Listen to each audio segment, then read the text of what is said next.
All right, what's poppin', guys? We can't see the top of Adi's face, and I wouldn't want to anyways. I'll fix that in a second. I'm just kidding.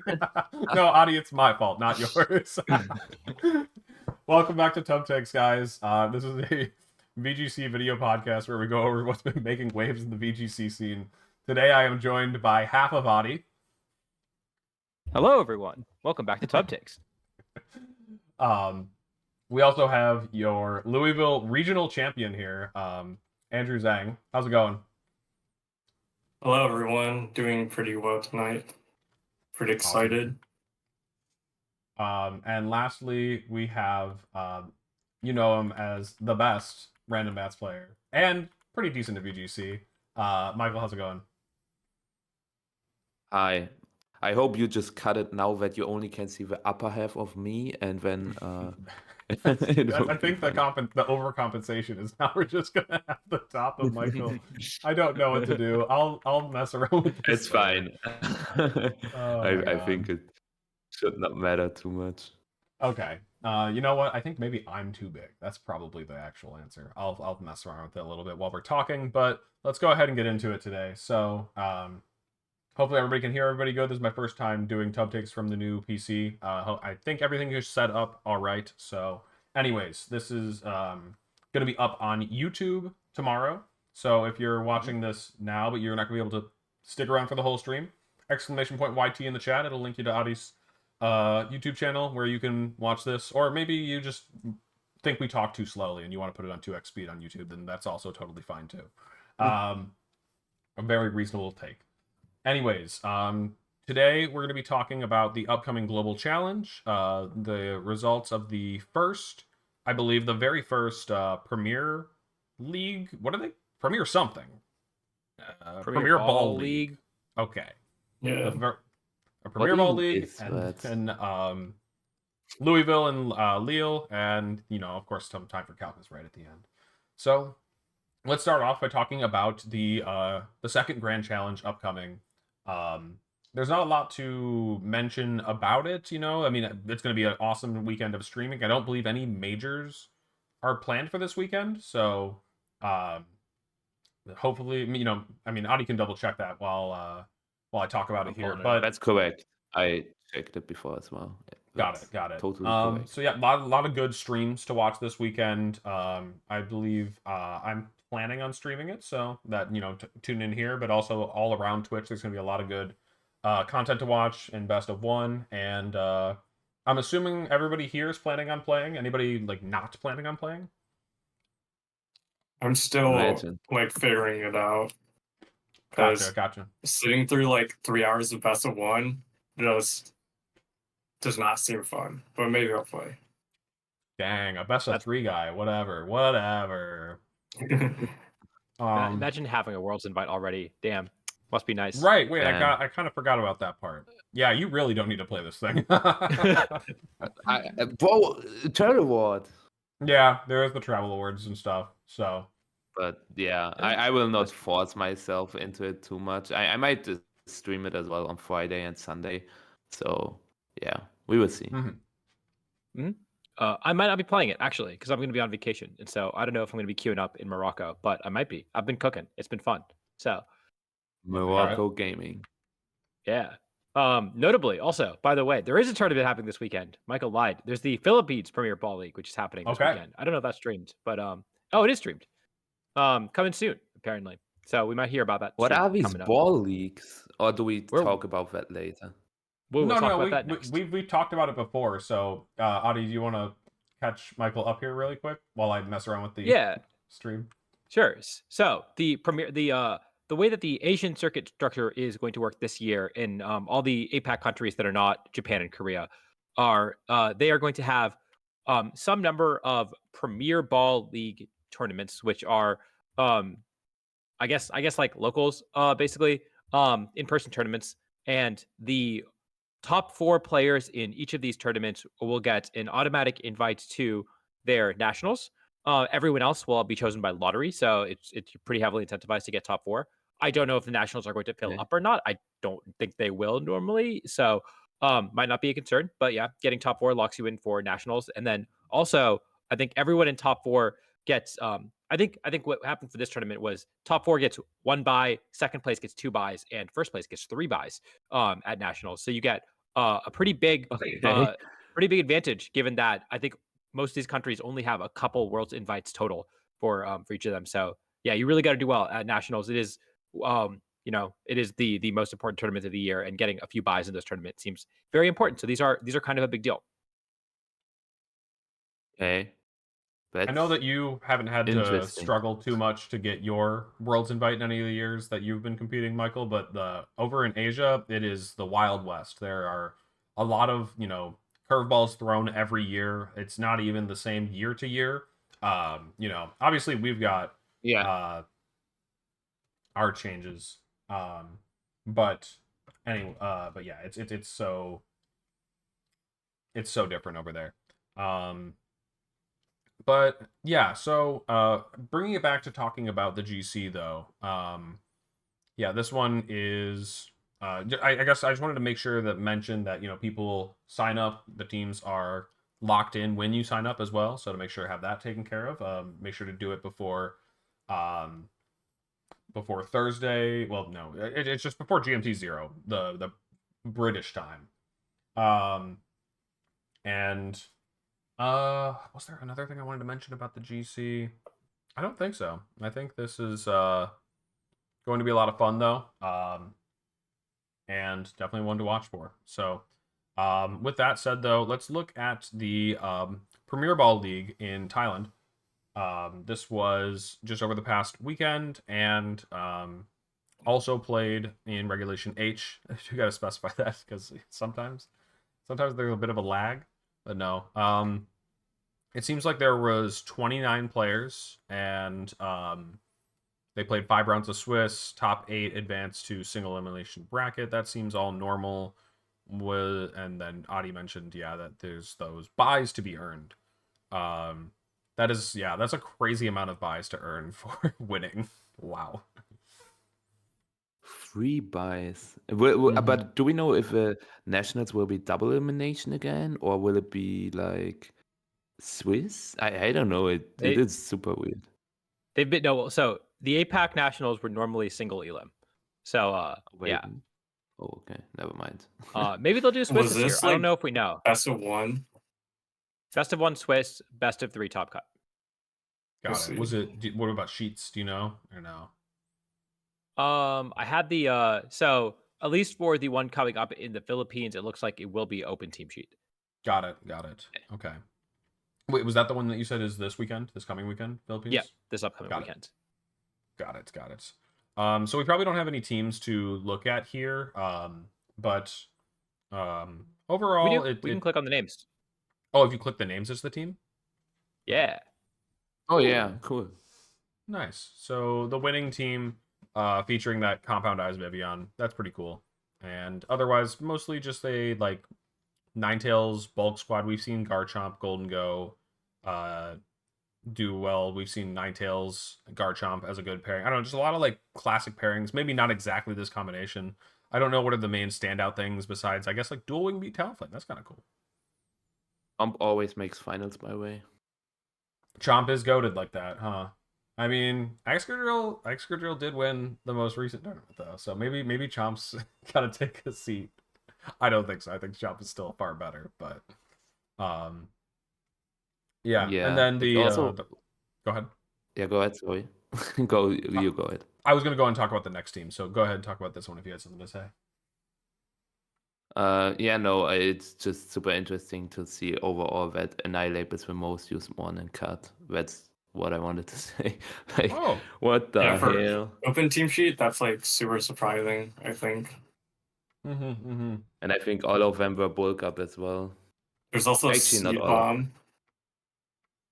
With 7th place. What the hell? What was you said there was a Seed Bomb or something? Seed Bomb, yeah, 7th place. Oh, the Annihilate is Terra Grass Seed Bomb. Huh. Yeah.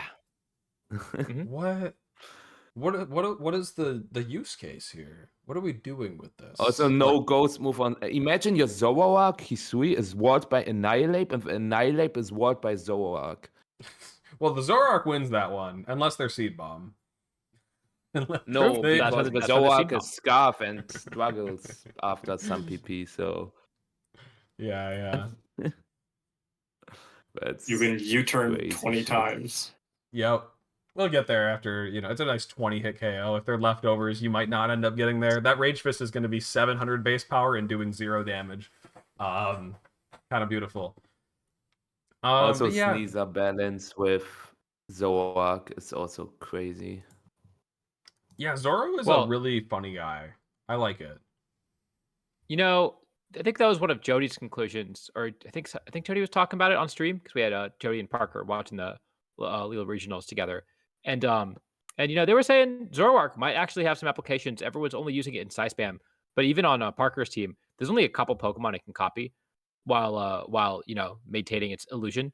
On this team, it can be a Primarina, it could be an Electabuzz, it can be a Sneasler, it could be a King Gambit. It's basically anything except for a Rillaboom, right? Like that's actually pretty cool. I don't know if it's a good Pokemon on its own, but it does have a lot of things that it could pretend to be on this team. Yeah, I think it's one that if you get really creative with what you can do with the bluffs, that's the best way to play it, to figure out, what kind of Pokemon you can bait into thinking they're safe, staring down an Electabuzz when that Electabuzz suddenly hits you with a strong attack. And you can also, are you really going to go for a, like, I don't know, a grassy glide into the Primarina when the Electabuzz could follow me, and then it turns out it's not actually Primarina, it wasn't actually the Zoroark or something, it was Electabuzz. Like, you start to get into your own head, I guess. I'm not painting a great example, I guess, but, like, it's just kind of very funny that way. After losing to Zoroark at a local this weekend, I gotta say that it is a very cool Pokemon. Or maybe they just had 5 Pokemon and they didn't come up with a 6th, so they just slapped on the Zoroark. I thought you were going to It's imply true. that they never once brought it and their opponents were just driving themselves mad. Like, it could be anyone. It could be anybody. But it's no fun if you play Zoroark yourself because you just don't know what your opponent is thinking, in my opinion. But I see what you're saying there. That is like you create own mind games, which you really don't want to if you want to play at a high level. It's just my opinion. Well, I mean, I get you. Some people like those those mind games, Michael. You have to understand. Some people live for that. Yeah. All right. Now, so obviously, you're joking about not knowing what the last slot on this team is. Obviously, this team, we've seen this team a lot, right? It's normally a Dragapult on this team. Right. But yeah, it does fill the same role as like a fast ghost type that hits pretty hard, right? So it does sort of fill the same niche as Dragapult. I thought it was a little fast dragon type, if I'm being honest, but so we've seen them transition over to Terra Ghost Phantom Force, right? And so we saw a little bit of that action at Lille. And also, the spread move is also really nice, right? Cleaning up games. And so it doesn't have the same speed tier. I think the speed tier is very important. But like, and then the other thing that is notable about Zoroark, I think, is that if, like, as we saw at Louisville, if your opponent could just protect on it, and they're not really threatened, it's not actually that threatening. You can just scout it out really easily. And on this team, especially if you're leading Fake Out, if you're leading a Sneasler or a Rillaboom, I want to protect in front of your Fake Out anyways, right? It's not like you have coaching on the Sneasler to really punish a potential protect on a scout turn, on a Fake Out turn. The only real punish is the Swear Stance from King Gambit. And so, yeah, it's just like, I'll just double protect and scout out the Zoroark, and there's no real punish shoot on this team, which is like the one thing that gives me some pause. I think there are 2 things actually. You can switch your one Fake Out one to your second one if you predict that. But when you have to protect with a Zoroark, then you still don't know like if it's Primarina, King Gambit, or Electabuzz or whatever. But it will become very clear on your turn 1 play probably. And I think you pretty much always like it is pretty determined that your Zoroark will be a King Gambit most of the time because the others, like, it doesn't make so much sense to like even copy in Primarina because a Wood Hammer goes your way anyways, and I think like typing wise it's just not great. Yeah, I think get really clever with it. Go ahead, Andrew.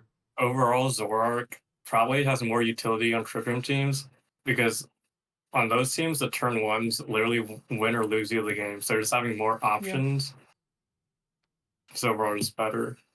Yeah, that's fair. It does just like it's better if it can be a much swingier Pokemon than something that's slotted onto what is mostly a balanced team. I agree with that take.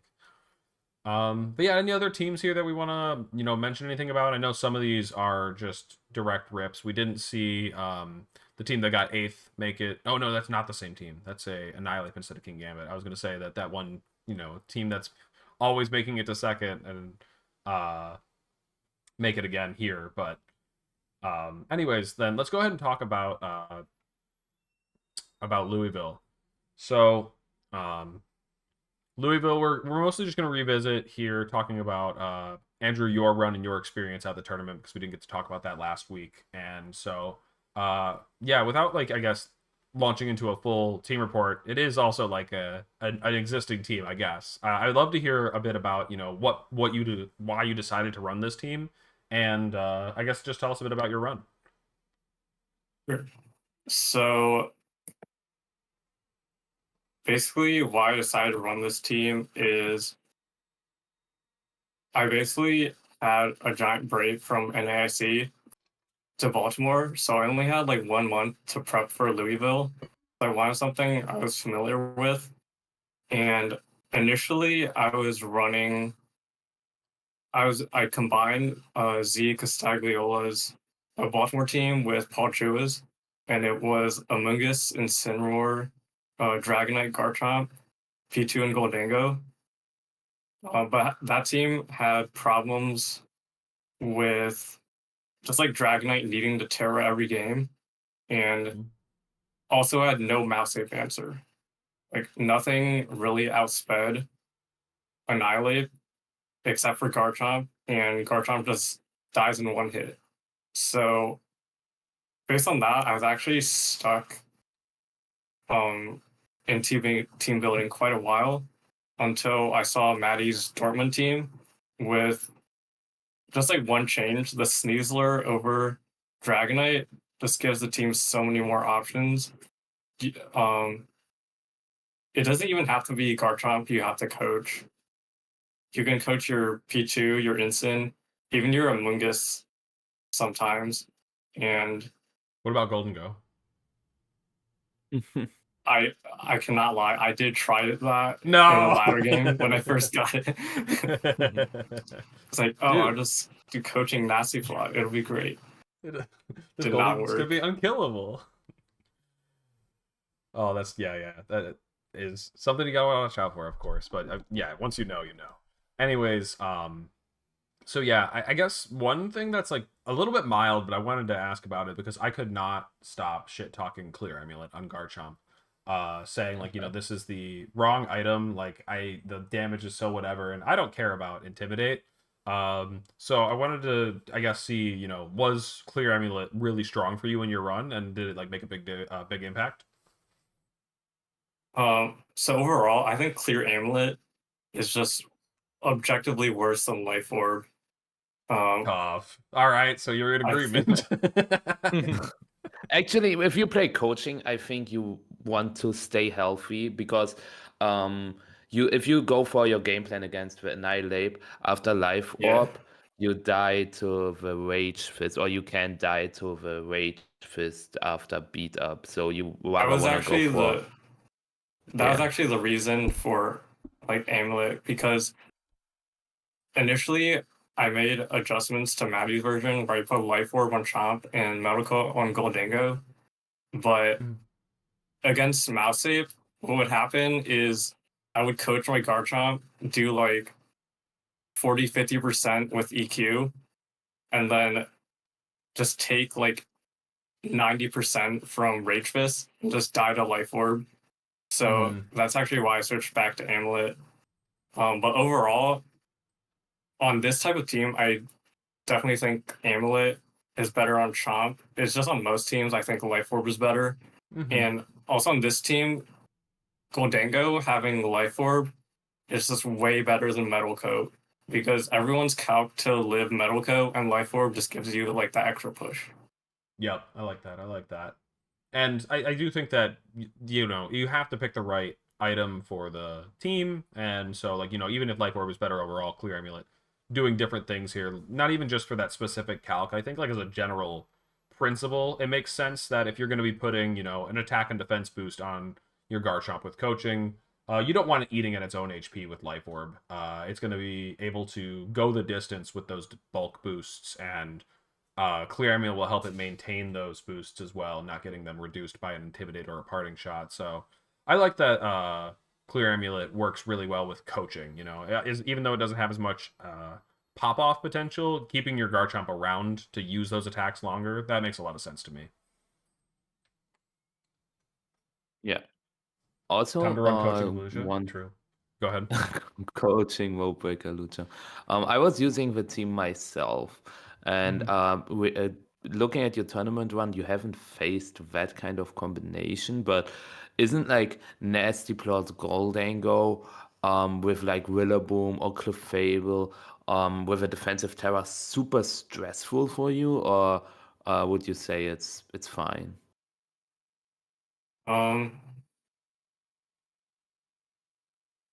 I would say Goldango mirrors in general, like even Instant Among Us Goldango is like super stressful because every other Goldango is going to be faster. So you kind of have to lead P2. And overall, I just made a bet on being able to do more damage under Trip Room than the other Goldango. It probably isn't the most sustainable like plan moving forward if the meta does evolve for like a redirection that's not a Mungus with a faster Goldango. But like you said, I didn't really expect to face that in Louisville. I just expected to face a ton of Instant Amungus Goldango P2 mirrors and a bunch of like other offensive teams. And you do have that Terra Ground, Terra Blast to also contribute in a pinch if you need to. I was also wondering, you know, we were talking about like matchups that were hard. What was like probably your hardest game or matchup going into the tournament? Either one. I know those are different questions, but just thinking about both, I guess. Yeah, I would say my hardest matchups in that I faced, I did get like super lucky, I'm not gonna lie, in terms of matchups, but I'd say my hardest were in finals and in everything else is like kind of fine, but I think my other hard matchup other than finals would be the round 4 against Griffin. Oh, okay. Yeah, Griffin not here the running pledges. the Blaziken. No, not the pledges. Never mind. No. This one's Covert Cloak Swords Dance. Yeah. That's actually kind of cool. I like the Covert Cloak Blaziken. Obviously, it's not as easy to keep alive as it is with the Focus Sash, but you don't have to like protect every time that you're threatened by a Fake Out. This is kind of neat. What do you think about the Dragapult set, though? This is criminal. Say, that's a crazy pult set. Yeah, that is not great. But yeah, overall, the team does not have a lot into Gargoyle's King Gambit, other than hope to get your Garchomp going with coaching. Yeah, that's fair. For the matchups I didn't face, I thought Riley's team was an auto loss, and Carson's Dozo team also seemed pretty tough. But the day of, I think the day of, if I faced it, I would have definitely lost. But looking back at it, like if I faced it right now, I'd say I have a pretty good chance because I've like had time to think about the matchup. See, that's the beauty of Pokemon. I love when you don't have time to think. Not saying that I wanted you to lose or anything. I just think that that's like the best parts of Pokemon is when like, you know, you don't have time to find that perfect answer, and it's not as beautifully cooked up or whatever. When you have to think on the fly against something new, that's why I love Mons. That's how I lost to Edu because I didn't know Samuel Calcs. But also, you said your finals match was one of the hardest. How did you feel clicking turn 1 fake out and I fly frozen in game 2? no, I wanted to Uh, let's go in chronological order because I wanted to know about the game 1. Dude, that was Okay. fire. Let him have Yeah, that that was first. really good. Yeah. so The game CC one, was into jump love, right? Was that game 1 or game 3? Game 1, right? No, yeah, literally game just the one. first turn of the set, just close combating a jump left. That was so sick. Yeah. Yeah, I basically said, you're searching the gambit or you're terroring, and luckily he didn't sleep powder my sneezer, and Mhm. I also clicked ice beam into that. Um, I was like down to 5 seconds on that turn, and I definitely just the ice beam was definitely a panic, and the close combat kind of. I just hoped that one of the moves would connect and do something, Mhm. and it Mhm. worked out. It was so beyond sick. You should have just lied and said like, yeah, I clicked it instantly. You know, we loaded it up and I just knew. But no, that's the more realistic thing. Is like you probably weighed all of the risks and decided that it was worth it. Especially, you know, turn 1, game 1, it looks insane, but also you do have a whole set to fall back on at least. So you can learn from it and see if it was not a viable approach right away. But yeah, then I gotta say, I also respect the hell out of a turn. It was turn 2, I think, a turn 2 forfeit in game 2. Um, is that correct? I can't remember. Yeah. Yeah. Uh, I thought I brought a Moongus. Turns out I didn't, and I was like, "Wait, I can't do anything." So I just forfeited.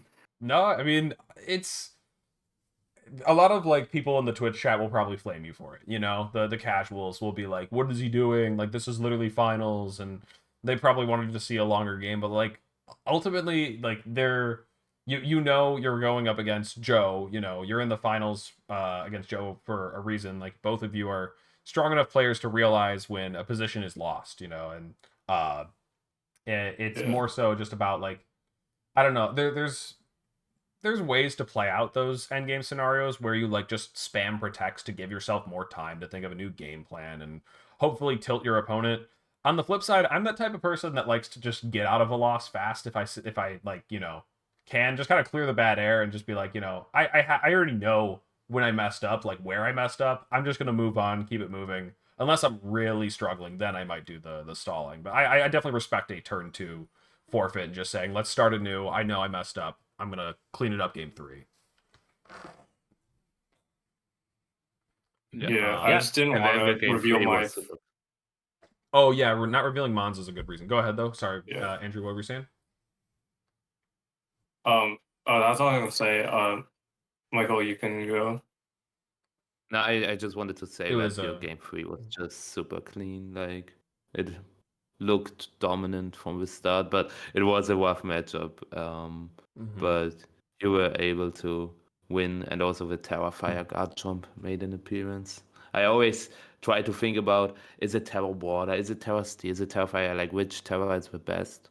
And we at least saw the use of Terrafire to get less damage from Leaf Storm. And a Leaf Storm crit maybe would have gotten there, so at least something, I guess. But how Yeah. did you feel with Terrafire on the guard jump? Was it good, or would you have wished for a different Terra? I basically never brought Garchomp, and the one time I Terra fired, I got wave crash. So, I don't know. Um, there's not really a lot to say there. Yeah, yeah. Um, there are situations where you dodge Will-O-Wisp, or survive Make It Rain that win you the game if you're Terrifier, Mm-hmm. but those didn't really come up in tournament. Okay, fair enough. Yeah, no, it's important to like assess that, you know, even if a call kind of like whiffed, if you said like this is going to be an important Terra, that like, you know, it might have still been the one that you would have brought to a tournament. You don't literally know every matchup you're going to play. You know, I'm going to drop Haze from my Primarina if I can see the future and see I never played on Dozo. You know, I'll just have another move. But the game doesn't play out like that. You have to cover for things that might not happen. And Anyways, I wanted to ask though, just kind of like I know you probably already got these asked these questions in the like the stream interviews and stuff, but like how is it like feel now to be a regional champion, and like what's next for you? Are you going to be attending more events because you got a big win and you're feeling confident? Or are you going to attend less because you're already qualified for Worlds? What are you looking at for the rest of the season? Yeah, so like I said in the interview, this was actually going to be my last event of 2024 because the other events I just like cannot go to. So in that way, it's pretty nice to just lock up my Worlds invite and not have to worry about getting to like whatever CP is needed to be top 75. And for next year, I really have not planned that out at all. I know I do want to go to more events, but San Antonio is probably the first that I could go to.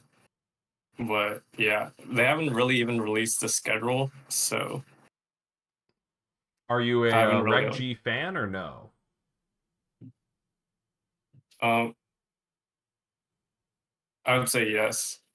Ooh. Reg. What about H though? Wait. Do you like H? Wait, Reg G? No, that's. I know. I thought you said H. Reg G? No, that was like the worst format. Let's go. Even Let's though. go. Oh my god. Okay, no, delete this. Okay, close the show. The European mind it's cannot over. comprehend. And so do you like H then? That's the question. Now. Yeah, Reg, Okay. F, and H were my favorites, I think. Michael, where does F slot into this? Do you like F or no? I don't know. Does it have enough like stupid broken Urshifus for you or what? No, like H is stupid because like people complaining about Sneezer, it's okay. I think Sneezer is fine, but the whole meta is just not great. So is G, so was F. Let's just please go back to A or B. Thank you. This is as closest as we got. What they're doing, man. What do you mean? This is the closest to Series A as you're gonna get. This is not the closest because we've got like the meta is still like you can say there are a lot of different teams, but 50% usage on the best one. I don't want to see that. Okay, I don't want to see 50%. You're never gonna see. I don't know if any formats, immune to that. Yeah, like H. Like.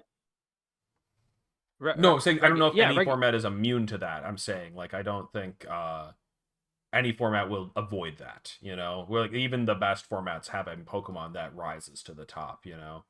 But if the Pokemon is called Sneasler. I could understand people's gripes with Sneasler. My latest take is that Sneasler is more of a Flutter main than it is an Urshifu. But regardless, I'm like, you can't do this. I can't do this for the viewers at home. I guess I could put like an image on screen, but I'm putting my hand over the Sneasler on Andrew's team, and I'm like, this is as close as you're gonna get to. Oh no, Ensign wasn't in A either. Sorry, I forgot. Ensign wasn't there either. But so okay, wait, no. Here's the thing. You said Series A was a diverse format. You can't have 50% usage Pokemon. You know that at Liverpool Regionals in Series A, there were 2 Pokemon that had over 47% usage. Like it's also I like your exact number 47. Yeah, no, it was. Goldango is a healthy Pokemon. Yeah, I know, but Goldango is a healthy Pokemon. I agree. No, it was a Miascarada was actually second in usage. At 48. Yeah. And I'm not. I can pull up San Diego as well if you want, but that I really do think that like the Miascarada is being a 47% usage is really cool. Why is it a 47% usage? Well, because it's the fastest, hardest hitting Pokemon in the format. Why is Sneasler at 47% usage? It's the fastest, hardest hitting thing in the format. Why is Fluttermane at 47% usage? It's the fastest, hardest hitting thing in the format. That's just how Pokemon goes, right? Going first is really good. It's not, and like having and then of course I really do like the Fluttermane comparison because they've also got like incredible support options as well. They hit really hard, even without a ton of investment, and they and also they have like stupid ways to get lucky. Fluttermane, Moonblast, and Shadow Ball drops are just also infuriating too, right? Like how many games have you lost to a Fluttermane Moonblast drop? not as many as Sneeze or Direclaw for sure, but like I really do think it is just the Fluttermane of this format, and like yeah, it's annoying, it's centralizing, but that's just Pokemon. That's all. Every single format is going to have a Pokemon like that. Just want people to play more Dragapult, okay? So please bench Sneasel for Dragapult next time. Thanks. I think in tournament, I click close combat like probably twice as much as Direclaw. Maybe So because Adi's it's definitely literally right. like a choice band on it, you know? It's literally 1.5 times stronger, right? Like, I don't know. Yeah. It's not that. Direclaw's so weak. That's the thing. Like, I don't know. We can't do this. We can't do this. We can't spend... I know that everyone wants to, talk about Sneasler for 30 minutes every Tub Takes, but we got to keep it. So, Yeah, we got to talk about new That's stuff. fine. I hate them. I hate it. I love it. I don't mind it. Anyways, yeah, I guess, in the chat, mention it now if you have any other questions for Andrew before we start talking about Lille. But Adi, are there any other things that you can think of that you wanted to ask Andrew about the Louisville run or about the team or anything? Not to put you on the spot. I just don't know if you had anything that we'd missed. Nah, I don't have a ton of questions. I guess the one question I have, having of course just won this event, how do you feel about the new tournament structure? That was a big point of conversation after on the last Tub Takes when we were recapping Louisville. I won, therefore it's the best, and there's no issues. Let's go. Great take. Honestly, round of applause, everybody. Yes. But on a serious note, I think that it felt in my top 32, I played the 7th seed as the 26th seed, and by me winning that, I knocked 7th seed like literally out of money and completely out of top 16. And the fact that that was possible felt pretty unfair overall. We're not expecting solutions, or anything. It's just like there are some serious gripes with the system, and I think it's pretty real. It's also good to realize even that like when they benefit you, So I'm glad to hear it. Like nobody's ever like that blindly convinced by. It's not possible. What's up? I mean, I was comparing it to the last format, and it's like, yeah, I mean, you went 14-2 on the weekend, right? That is also you be in finals of a regional last year, anyways. Like, I don't think it really changed much for you, but it does change a lot for your opponents, like you said. Yeah. The problem is there won't be a flawless format no matter what. So people complaining about it. Yeah, I mean, it's literally just not possible. I think. Like, what do you mean? 18 rounds of Swiss, no top cut. It's perfect format. No, Adi, you're okay. So close. You're so close. But remember the one I pitched in Tub earlier this week? It was like 30 rounds of best of one. Because if we just need more games to determine who's better, then I think we just need to do best of one so we can get more games in. So 30 best of ones over the course of the weekend, that just seems like the easiest way to do it. And we put half the tournament in static seating to make it more efficient. Well, somebody has to get up. Or are you just saying we're like playing online, but all sitting in our chairs? Like 400 people just sit the whole tournament, and the other 400 have to walk. What? Wait, no, you figured it out. We just play 45 games of Pokemon over the course of the weekend, and you can queue up whenever you want to. And they're all best of one. That sounds good. Sounds what is familiar. wrong with this? What is wrong with this? And like, you don't even have, like, let's save the paper. Let's stop printing the team sheets. Let's just cut that out. And I'm really excited to trial run this format this weekend. I think it's a really excellent format. They should do this at tournaments. Okay, so with that then, let's go ahead and talk about the tournament from this past weekend in Lille. It was won by Nils here, and I gotta say, I'm gonna say it right here at the top, because we have Michael here, and we have 3 NA players. EU cooked. They cooked. I'm so mad to say it. Like, there's been this huge feud. Michael, you didn't cook. Don't bow. You What? you don't get to be included. Hold on. There's some What? cool interesting teams here, Michael, and I don't think yours is included. Okay. What do you got? It's the same thing. You just changed a Terra type. Come on. You put I high changed horsepower on two Terra Rillaboom. type- You three changed 2 Terra type- types. four Oh, my Terra bad. type. I'm so sorry. I changed with Pool Terra type, I changed with Sneasel Terra type, I changed with Gambit Terra type. What else do you want? I'm sorry, but I don't know yeah, if changing Terra types qualifies as heat. I think that's literally what I did to Maddie's team. I changed like 3 Terra types. Yeah, literally. And I'm not calling Andrew's team heat. Congrats for the win. Your team is boring as shit. Like, what do you want me to say? Fair enough. Oh man. no. Yeah, I don't know. Neil's team is also boring, honestly. I guess I don't want Michael's obviously EU biased take. I want to hear Adi. Am I right or am I wrong? Did EU cook? Well, so I think it's specifically Swedish Americans who are just the greatest team builders in the world, and no one else What do really you knows mean? how to team build. What do you think? Wait. Edu, Freddie Nielsen, Juan Modri, like Michael, I think literally. you're missing the bit. It's because Adi is No. Swedish American. I my bias is just taking over now. All right, Andrew, do you think EU cooked or no?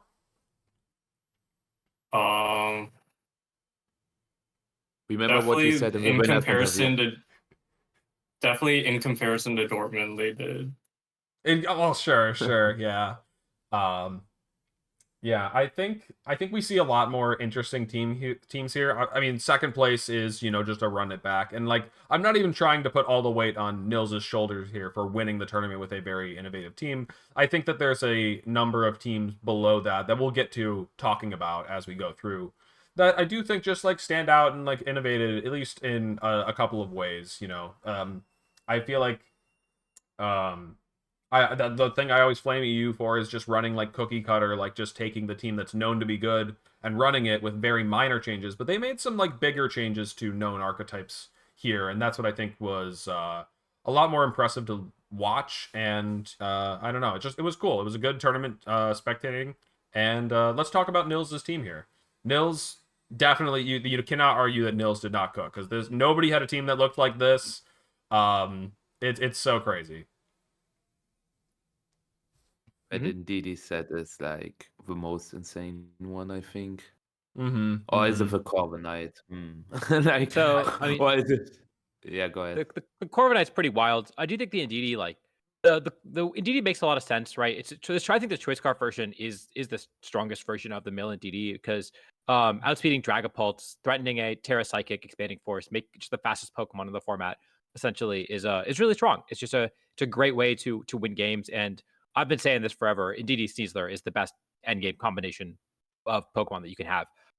And I was really impressed by it when I was using it, when Carson was using it.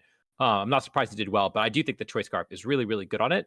And on Choice Scarf, you really only need Expanding Force, and that's it. And so you got a lot of room to play with, and it's pretty cool to see Trick, Terra Blast, and Protect on the last 3 instead of like more standard options. And yeah, I think that Nils presumably had matchups where he knew he wanted to trick something. Tricking a Porygon 2 usually pretty good, way better than clicking Imprison into it. So yeah, I think it's a really cool way to build it out. And the Corviknight set, man, I mean, it's a wild Corviknight. I could not have ever fathomed running a Corviknight like this. And it's real cool. What I like I think a lot. All right, go ahead, Andrew. I think the Corviknight set's pretty smart because the best and probably the only Corviknight answer other than Magmar, which doesn't really count unless you're like running a Sun team, is Goldango. And just having half the team be able to hit Goldango, I think was pretty smart building decision. I also think it's really funny. It comes up when you have like a Psychic Seed Corviknight that if you're gonna like get into a stally situation or you're roosting, they're shadow balling you maybe. Is that you can never actually get Spadef dropped. Mirror Armor will reflect that, and so it means that you're never really gonna get unlucky outside of a critical hit into those Golden Goes, and you're gonna be able to beat them significantly faster because of Power Trip. Power Trip, really, really cool here. And also realizing that, the team has fighting coverage elsewhere. You've got, low kick on Tyranitar. You have a whole Sneasler. And fighting, what does it use to hit? Steals, which Steals is a big one. And that you already have covered with ground coverage from Excadrill and fire coverage from Magmar. Like, you really just don't need the conventional body press here. And so Power Trip not only taking advantage of the Psychic Seed and the coaching ability to like give you extra stats, but the coverage, it's just a genius set. Really, that's all it is. That's the main thing to say about it, in my opinion, is that it just was really well thought up. There are three things I wanted to say, because for it. first, was it a pun that you said with Corviknight cannot be beaten unless it gets crit? I thought it can also get frozen. But that's a different story. Then I hella disapprove high horsepowerless Excadrill, but it clearly worked for him. So Right. I guess, but I in the know. meta, like Willa is everywhere in EU. So like you have Indeedee to override red terrain, but when you EQ your own Indeedee, I just it's crazy. You have But 4 what I birds. There are you 4 have birds. basically 4 birds, I guess. But also what I like a lot is the Sneasler being white herb instead of the classic. I just put Psychic Seed on it. I guess the Corviknight was Psychic Seed already, but speaking of is that I still wanted to highlight the opportunity to one-hit KO an incoming instant with expanding force CC, which you cannot do if you are like Psychic Seed Sneasler, because when Cinnamon would survive with CC, and then you're kind of doomed. So that is pretty cool. Obviously, also to reset the drops to survive something like a Dragon Claw from Life of Garchomp, or just hits in general. So that is really smart. And the last thing is coaching Sneasler really was kind of a niche, right? But if you take a look at, there were 47 Sneasers in day 2, and 23 of them had coaching. So it's actually super interesting how coaching Sneasler is like meta right now. So It snuck and up it so makes a fast. lot I of sense. agree. I agree that And like it's just very good. But like there wasn't like a. I mean, maybe there was a. I mean, somebody probably ran it before, but like it. It's just kind of cool to see how these things happen, like almost as a collective, as a hive mind. Like, everyone sees somebody else doing it and decides they also want to do it too. That looks fun. That looks strong. I'm gonna start doing it, and suddenly everyone's doing it. So Also, And one of the so only go ways ahead, to Andrew. punish clicking protect in front of fake out. Yeah. Is that right, what you're gonna and say, I was Adi? gonna But say, yeah. So that's something Tech-less that Sneasler is kind of cringe, honestly.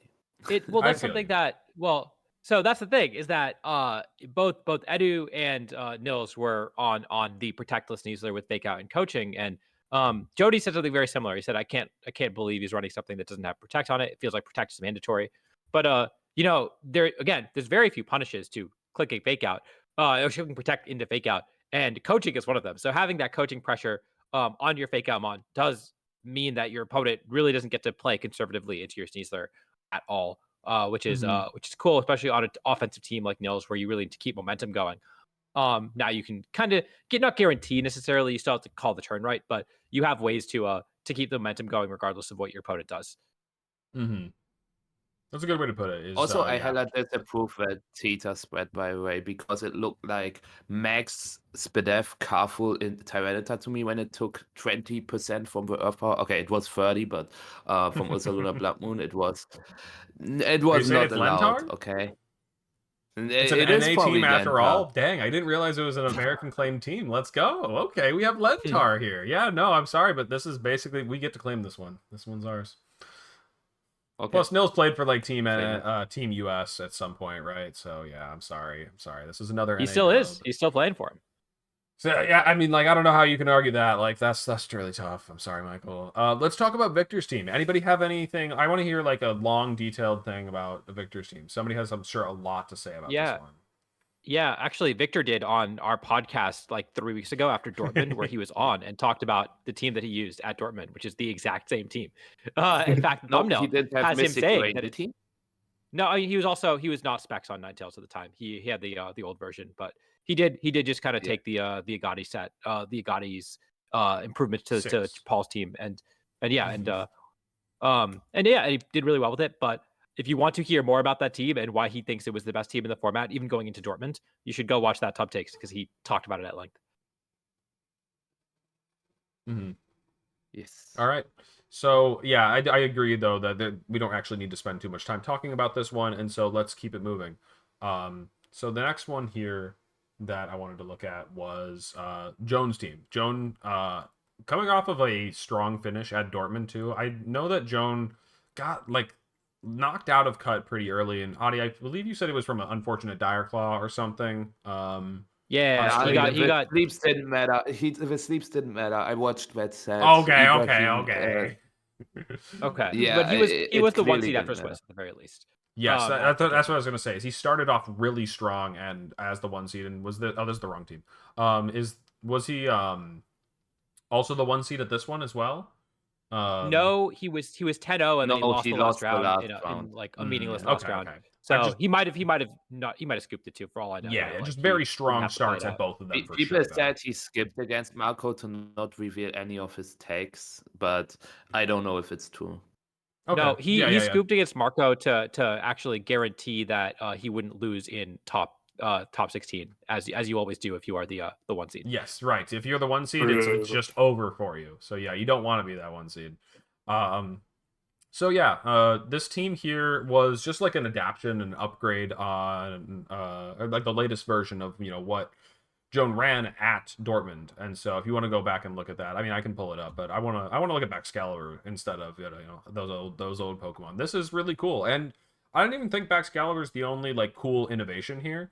I also think that the Volcarona set is really really cool and like super flexible and interesting to be running a set like that. I don't know, you kind of have to like break a lot of preconceived notions to run a set like that where you think a Pokemon needs protect. I mean, we were literally just talking about it with Sneasler.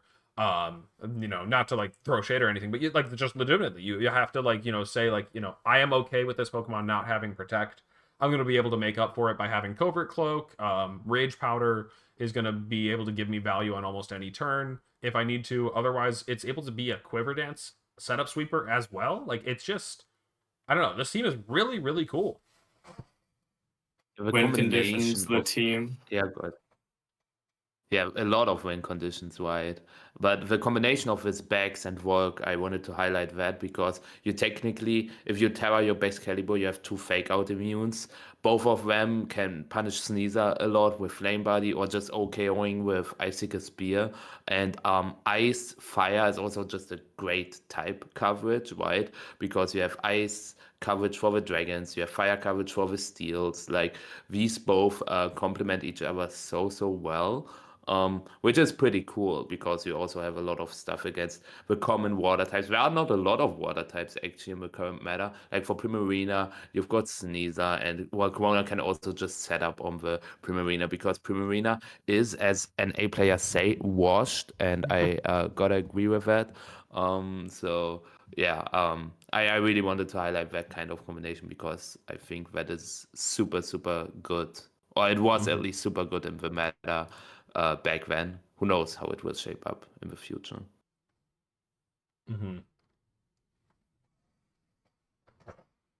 Any other things that Yeah, people other want to than mention that- about this team? I mean, it's just like a great, it's ultimately in part similar to the Rillaboom balance teams, but it's just like a lot of like minor changes here, and then obviously the 2 major ones that we've already highlighted, the backs and that bulk set specifically. Dozo, wasn't being used on this a couple weeks ago. It's been shown now, and Colin got top 8 with it after also seeing it do well in Dortmund. Not gonna like let NA claim that one. I'm sorry, but I know that yeah. it's been used on the archetype now, and so it's not like brand new. It's still cool to see. It's a bug guy now. It gets little antlers or whatever. When Yeah, you, that's Terra. super weird because seeing liquidation instead of wave crash, because like those are such high HP that the wave crash recoil is basically pretty much whatever. Like the extra I damage is agree. pretty cool, I think. So that's something if you decide to run the team. Maybe there is a specific reason why you are not allowed to take recoil, but that's something I would change personally.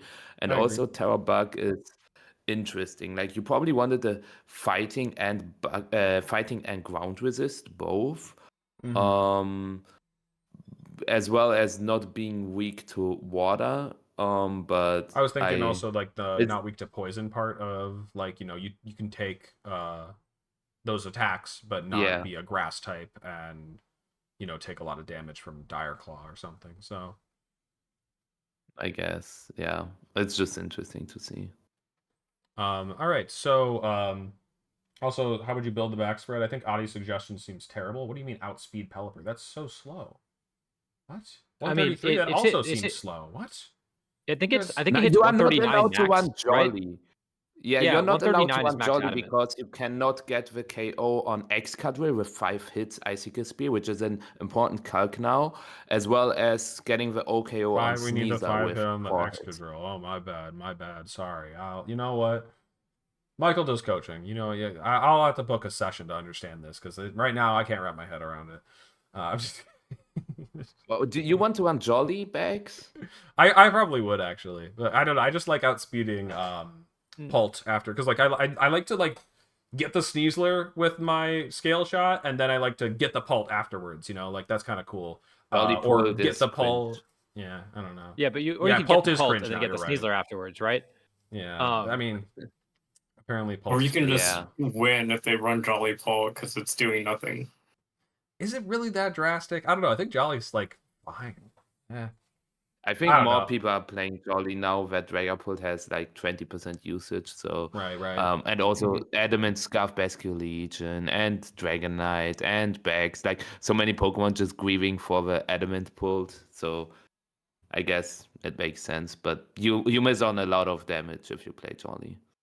So while I'm still here glazing EU for building cool teams, I think Giuseppe's team here is fun because it just ignores like a lot of principles. Like let's get some terrain control, or can I get some weather? No weather control either. Can I get like speed control? No, you can have scale shot. I guess that's kind of speed control, but and like a priority move or two. But like there's really no you just don't have terrain control, weather control, speed control. It's kind of like just guys, like we just got 6 guys here.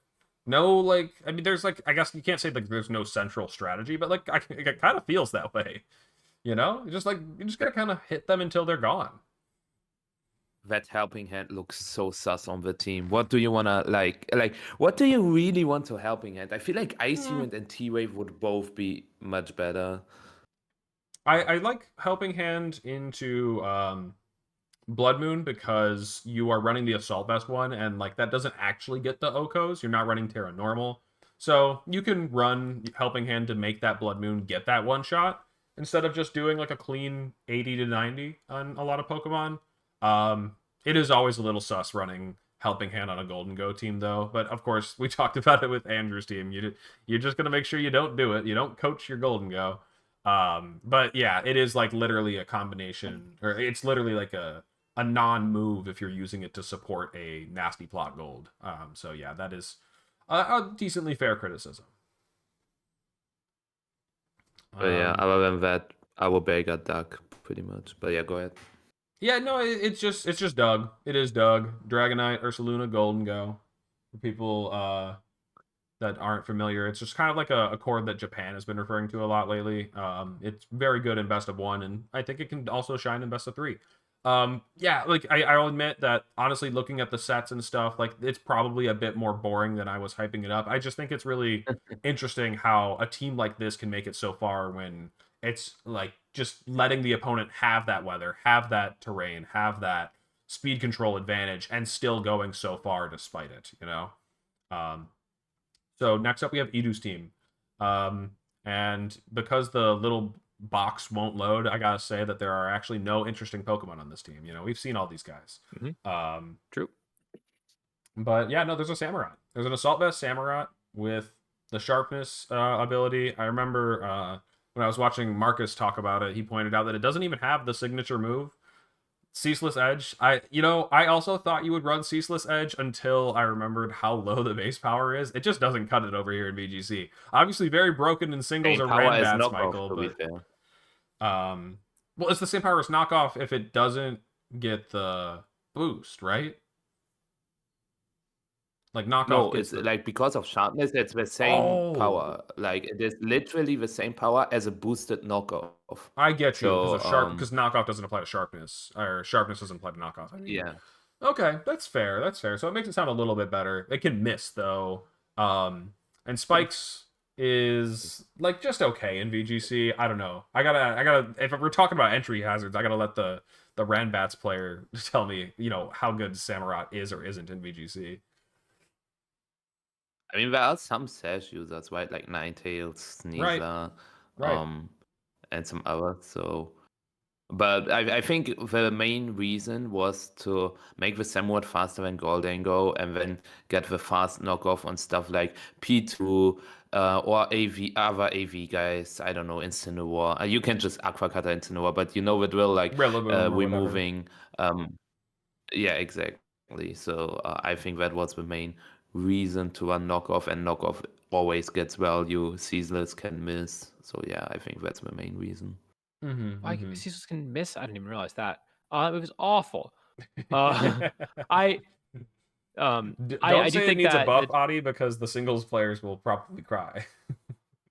Yeah, I mean, Caesar's Edge is also like somewhat really lost usage in OU, but yeah, It go did fall off. It fell off. But when it came out, man, that thing was being used nonstop.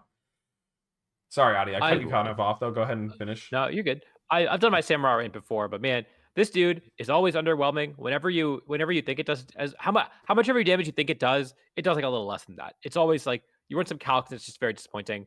I think at least when I was watching the set, I wasn't 100% sure. Michael, you might know better, but like I thought he was pretty slow and pretty bulky on his Samurott. Is that right?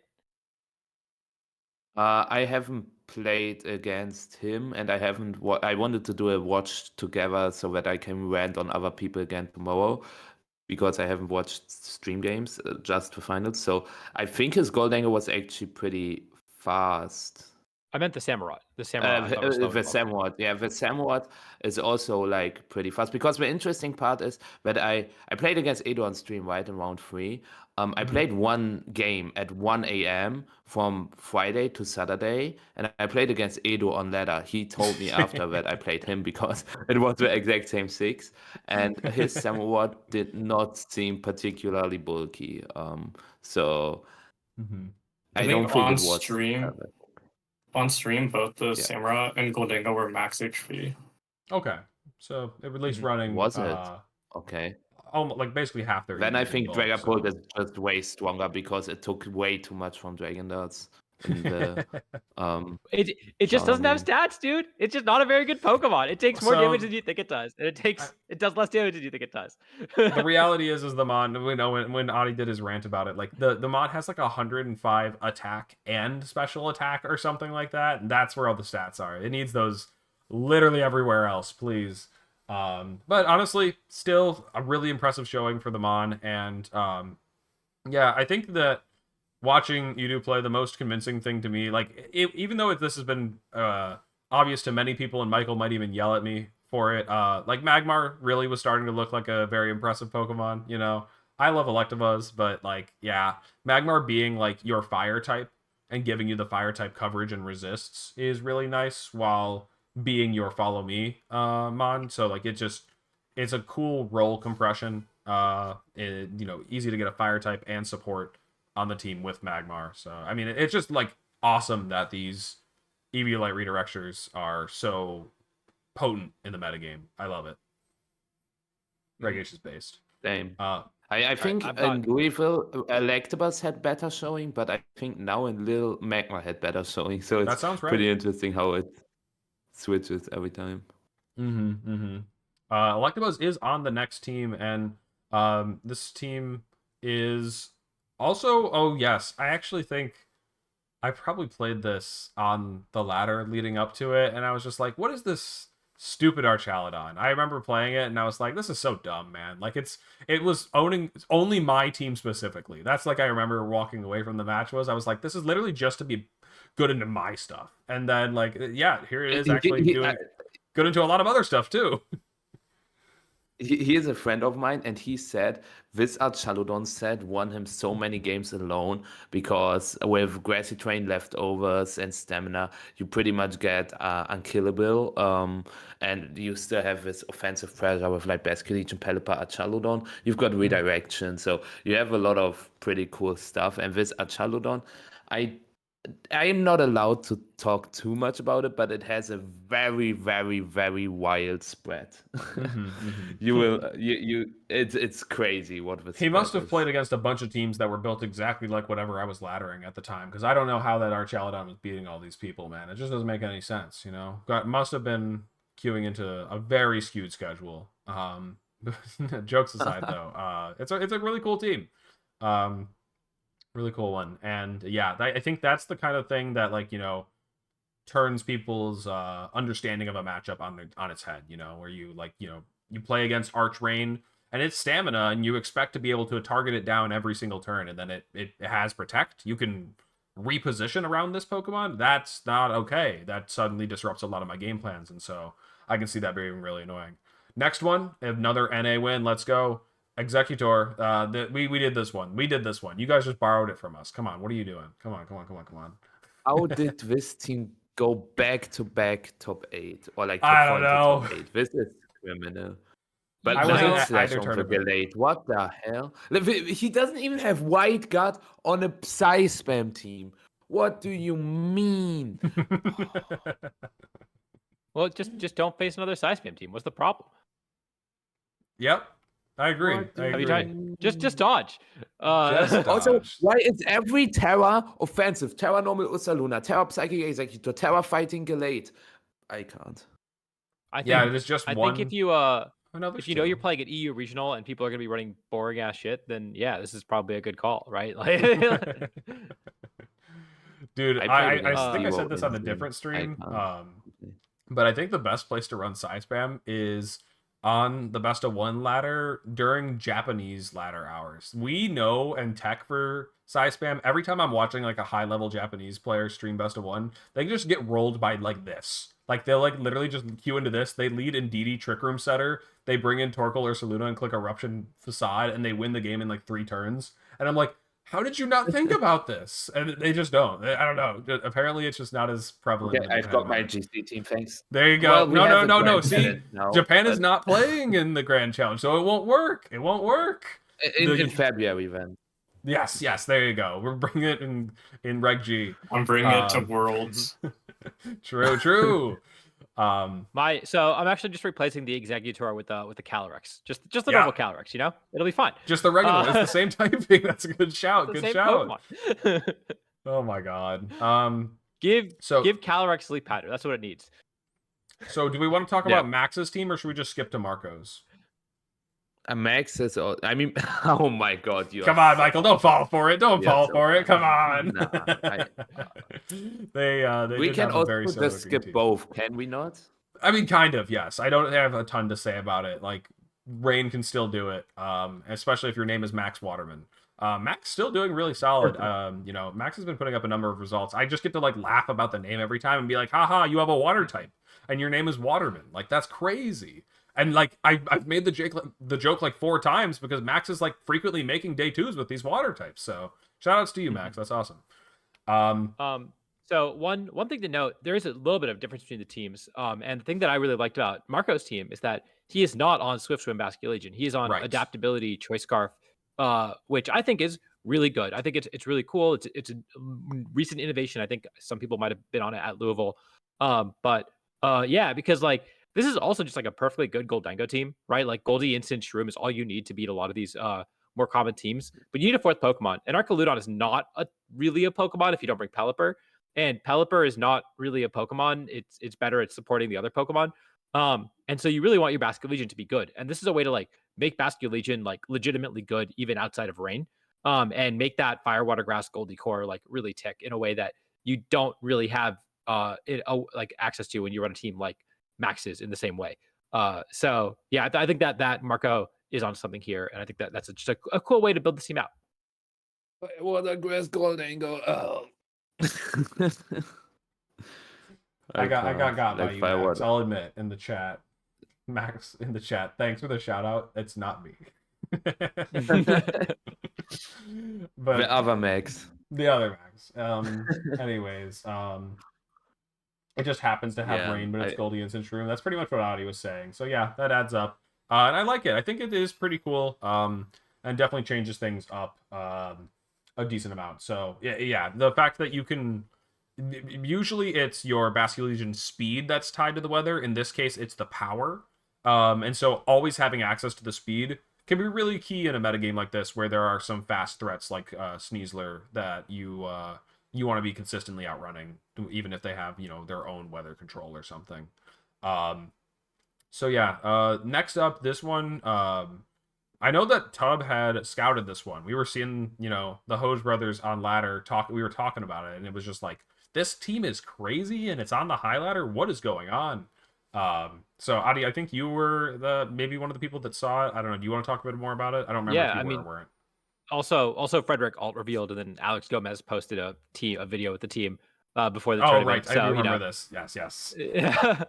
I don't know. It's a cool team. Like I said, I think Indeedee Sneasler is one of the strongest things that people weren't doing in this format until Carson kind of did it at Carson did really well with it on Dozo at Louisville.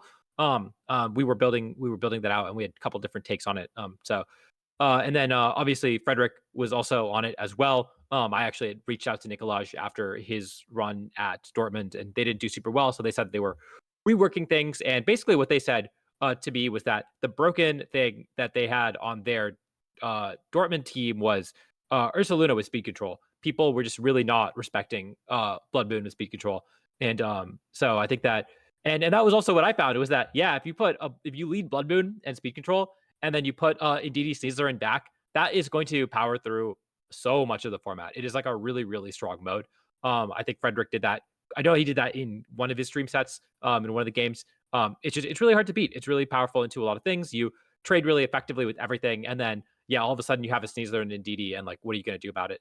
And then I'm not sure if I entirely buy the Heat Arcanine, but it clearly worked. And then I mean, not much to say about the rest of the team, which is to say the Amoongus is pretty standard. No Pollen Puff because it's a hyper offensive team. You just want the clear Smogus, the Dozo answer to kind of check matchups. But yeah, I think the Indeedee, Talonflame, Blood Moon, Sneasler core is very, very powerful. And I think there's probably other ways to build it out, but I think that's the part that we should really take away from this team. There's a rock side, there's a way. Yeah. True. I agree 100%. I was queuing up some Scarf Garchomp games before on stream, and yeah, I got a lot of flinches. It's great. Every time you get a flinch, you feel good. It feels so good. So yeah, I'm curious. There are a couple other ones that are probably worth mentioning. So we could take a quick glance through. Andrew, were there any teams that caught your eye at this tournament? Ones that you think like stood out that you were really interested in? If it was one that we already talked about, that's fine. I'm just curious. Not one specific team, but I think just most of the balance teams that are like copies of NVVs, most of them made changes in order to have an easier time into coaching Garchomp stuff, which I thought was interesting. Mm-hmm.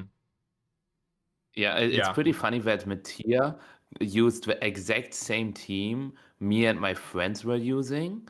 Like with the same changes, he probably whipped it off ladder, or Desu whipped it off ladder, gave it to Mattia. I don't know what exactly happened. Like the Terra still on with Nisa, the Terra Ghost on the pult with Terra Blast, all that stuff. Literally every single change we made, they made. And it's just cool to. Sorry. Yeah, go ahead. I played this exact OTS round, I think, 9 of Louisville. Yeah, Oh, weird. that was one of my students, and I was so mad, but then you won the whole thing, and I was happy. And he finished 8-3. So Oh, yeah, I do Luis see it. Yeah, Diaz here was it one is. of Here my it is. students. Yeah, no, Michael, it was I me. I gave gave it it to him to I before. gave it to the Cognatos. Was I Oh, not supposed to? okay. I stole it. I stole the team from Mhm. him. So yeah, it's just interesting to see how like this team still made good results. Like my friends were Alexander Ubers, who finished 17th, Mhm. Ibrahim Marouf, the GOAT, finished 32nd exactly. I finished 22nd. Mattia finished top 16. So people are saying that if you win a tournament or if you perform well in the tournament, it won't the same team won't work anymore. Just screw that. Yeah, Like you yeah. can see it, Matty as well went Mhm. second in Dortmund, went 23rd here. Um, like it is just not like obviously the meta will adapt a little bit to the common trends, but if it's a good team, it's a good team. Point stands, and you Mhm. will Mhm. still beat most of the people. You might not have an easy day two, but other than that, it's just still Mhm. yeah. Matty just played his version one on one, like not even looking what changes Andrew made. Were you in contact with Matty, Andrew, or not? No, I was not. Mhm. Okay, because that was also pretty interesting to see. But yeah, overall, yeah, just that I wanted to say. It's always cool to bring new stuff, but if you have something that you just feel comfortable with, just play it and uh, don't worry about it too much. I did in the past, and it is not good. Okay. I But on the other hand, have you Mhm. considered that maybe the biggest loser in this tournament was Porygon 2? There was only one in top cut after, of course, it for Maddie's team won when Louisville got second at Dortmund. Maddie did do reasonably well, went 8-3, but I think Kwanma was the only Porygon 2 in all of top cut.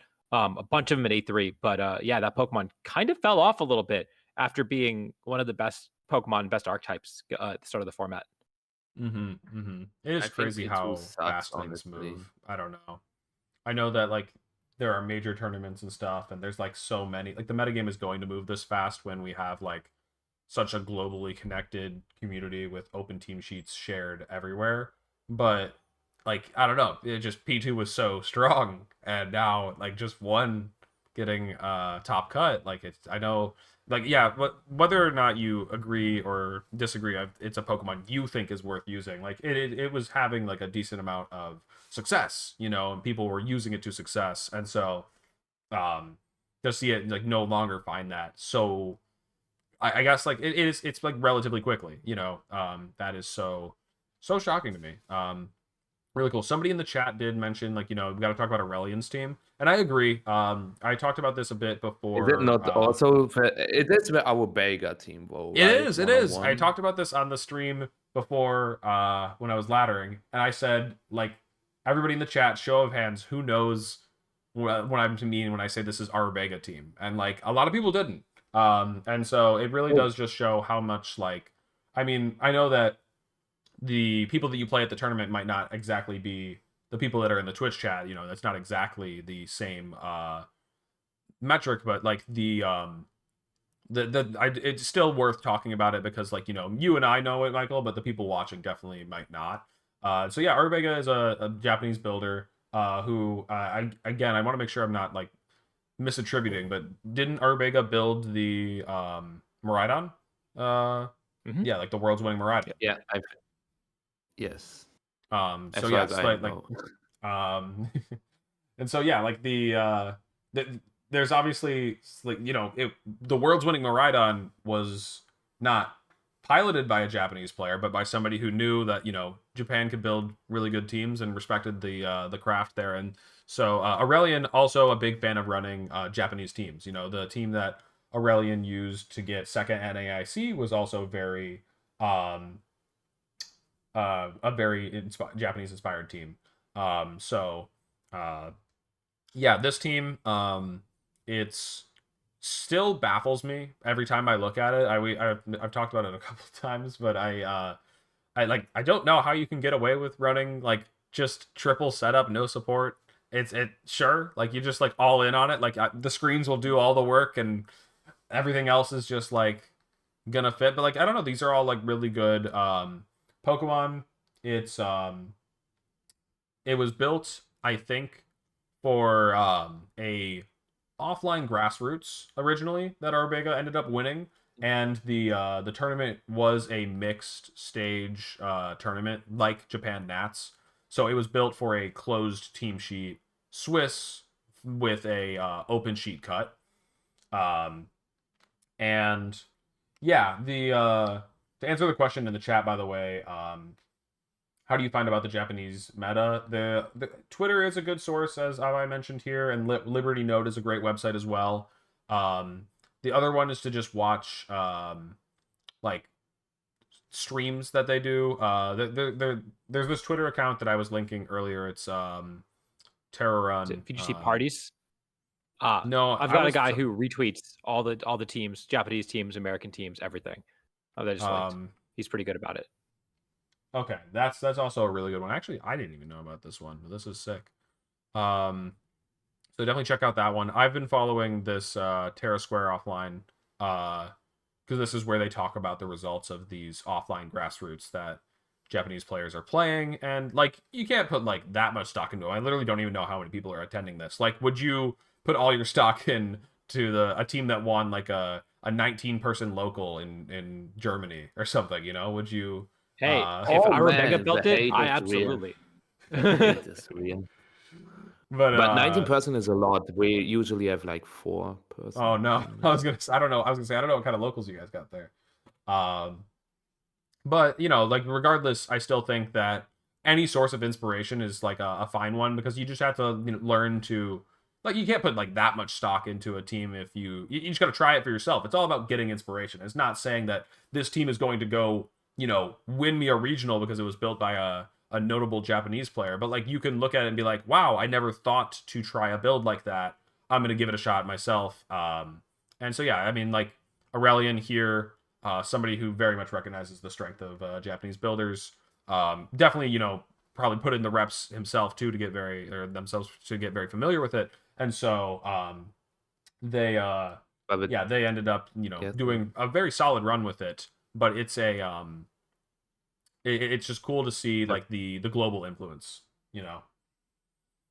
It's just pretty interesting because the team doesn't have a matchup into the magma balance. Like Mattia played on stream against him. I haven't watched the set, but I heard it was not really a set.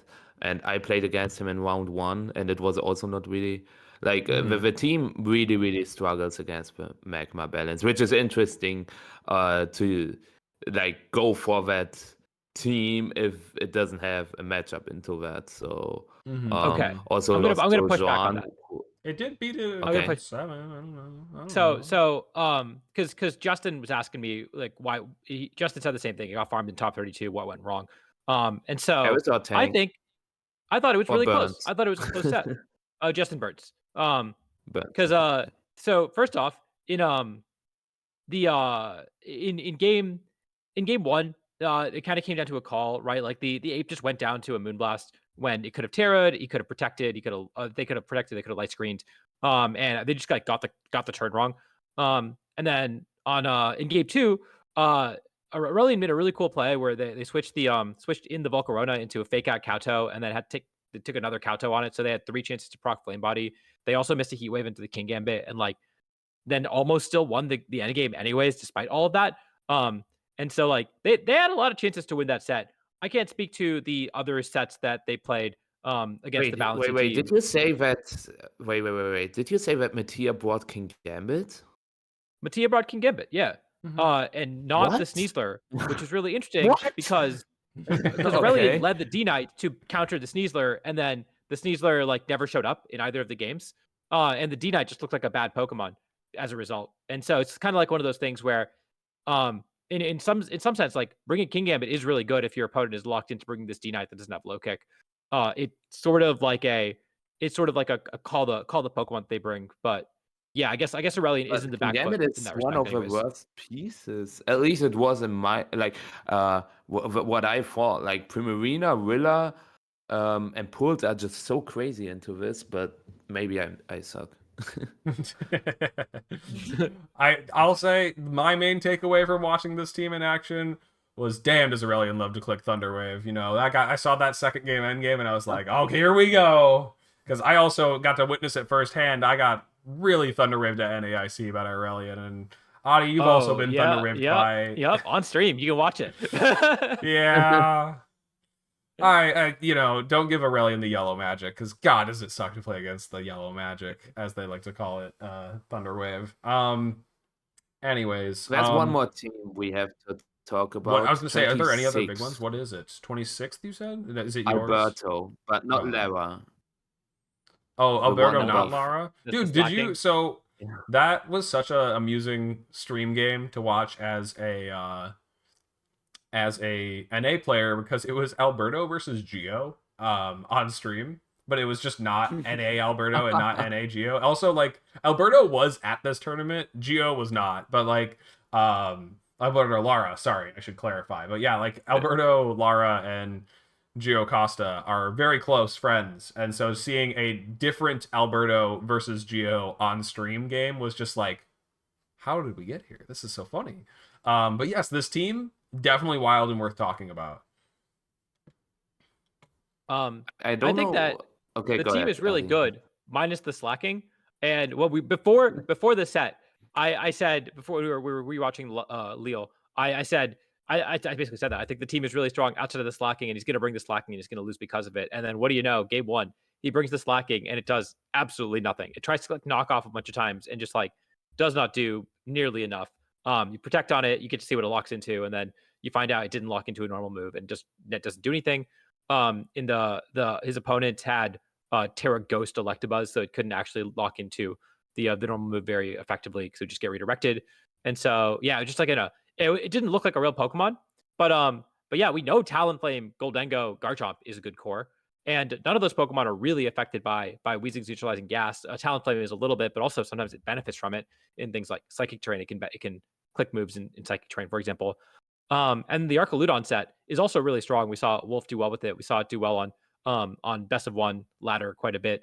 And I'm surprised that people haven't really started using it more. But this is like a cool application of this Terra Electric Power Herb Electroshot Thunderbolt Archaludon that Wolf has popularized. And yeah, I think that that's just a good Pokemon. And again, it's not really affected by Weezing. And so this is a team that has so many different ways to really power through you and neutralize what you're trying to do. And then it also has a slacking that did absolutely nothing. And I was just It like, has a slacking to just be like the ankle weight that slows it down from. I don't know, man. I'm also a hater of the thing. I like, especially Choice Band. Like, this is the Pokemon that gets beaten by running Protect on your Emerald in-game team. You know, like, and we run Protect a lot in VGC. I don't run Protect on my in-game team, but you can put. It's so stupid. Like, how do you know that? Come on. Can we talk This about is- the Tampa Flare Talonflame? Or Andrew, go ahead first. That is This also is true. But I was ahead, gonna say Andrew. the same thing. This is a knowledge check OTS. Like, do you know what Weezing does? Do you know how fast slacking is? Do you know what Temper Flare does? Do you know Temper what Flare. Stalwart is? Yeah. Like, also with Archaludon, I feel like with Archaludon it's kind of a Tower Hawk as well. And like Weezing, support Weezing having no Will-O-Wisp is super interesting, and Talonflame being Temper Flare instead of like Overheat or Flare Blitz is. But so many choices on that team that it feels so weird. But he made it to top 32, so good job on that.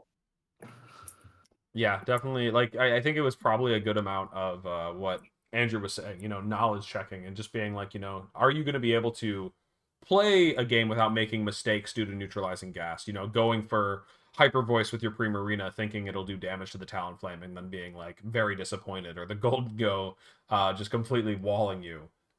There are like that was my experience playing Weezing like about a year ago at Sacramento.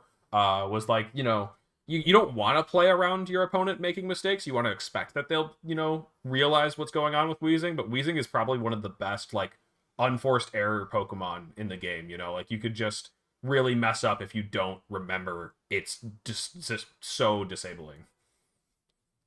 Exactly. yeah. And one thing that I learned by watching Jamie Boyd's Global Challenge videos. I did not know this otherwise, because he also did not know this otherwise. Slacking, if you lead Slacking Weezing, you attack with Slacking turn 1. If you switch Weezing out turn 2, Slacking can still attack. It doesn't get affected by turret right away. And so that actually like is a mechanic that I did not know until very recently, and I got to imagine that a lot of people do not know. And so I can imagine that catching a lot of people off guard in game 1. I mean, it's the especially. same as Toad School, no? You can also switch with Toad School and with Weezing, and Toad School will still have a fast spore. But if you switch Weezing in on a Slacking on a turn that would be Slacking's Truant, does Slacking still get to move? It does, no. right? No. It no. also doesn't work for Toad Squirrel. You can't switch in a Weezing and go for fast spore. Right. I knew that one. Okay, so that's I did not know that. I didn't realize that you couldn't switch the Weezing in and get rid of Truant's turn either.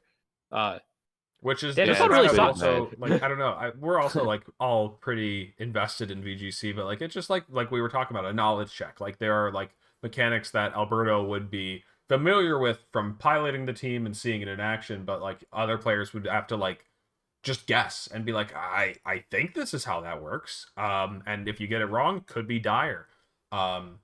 That is a bit of the fun of like live tournament VGC. You don't get to like, go Google it or slash data and figure out what's actually going to happen. You're going to have to just run it when you get handed that sheet.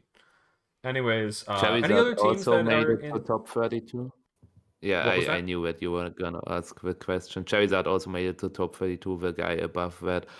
Same team as like... I was going to say, wasn't this the one that got... Charizard. Who is Luke that Bauer, goated Luke guy? Bauer? Yeah, Luke Bauer. Yeah. Pretty much the same team, but an A win, I guess, for top 32 Charizard. I do realize we didn't actually really give Michael his chance, so I flamed him earlier for not actually innovating. Yeah, I mean it's nothing spectacular, just a good team. Kind of unfortunate because my one loss in day 2 was a full mirror with the same spreads. Game 1 I get critted 6 times. Game 2 I Diaclaw sleep him 2 times. So game 1 and game 2 were literally awful, and game 3 it came down to some mind games. He won, was not upset about it. Round 8 I lost to my opponent, going for Diaclaw into my Dragapult with his Psychic Seed Sneasel, instead of going for Terra Dark Throat Chop and saying, okay, look, you either switch into Primarina or you switch into Rillaboom, or if you stay, I have a high chance of getting a Para or a Sleep. And he is right. And he gets the Para and KOs me with Expanding Force in turn 1. And I'm like, okay, cool, let's go to game 2. Good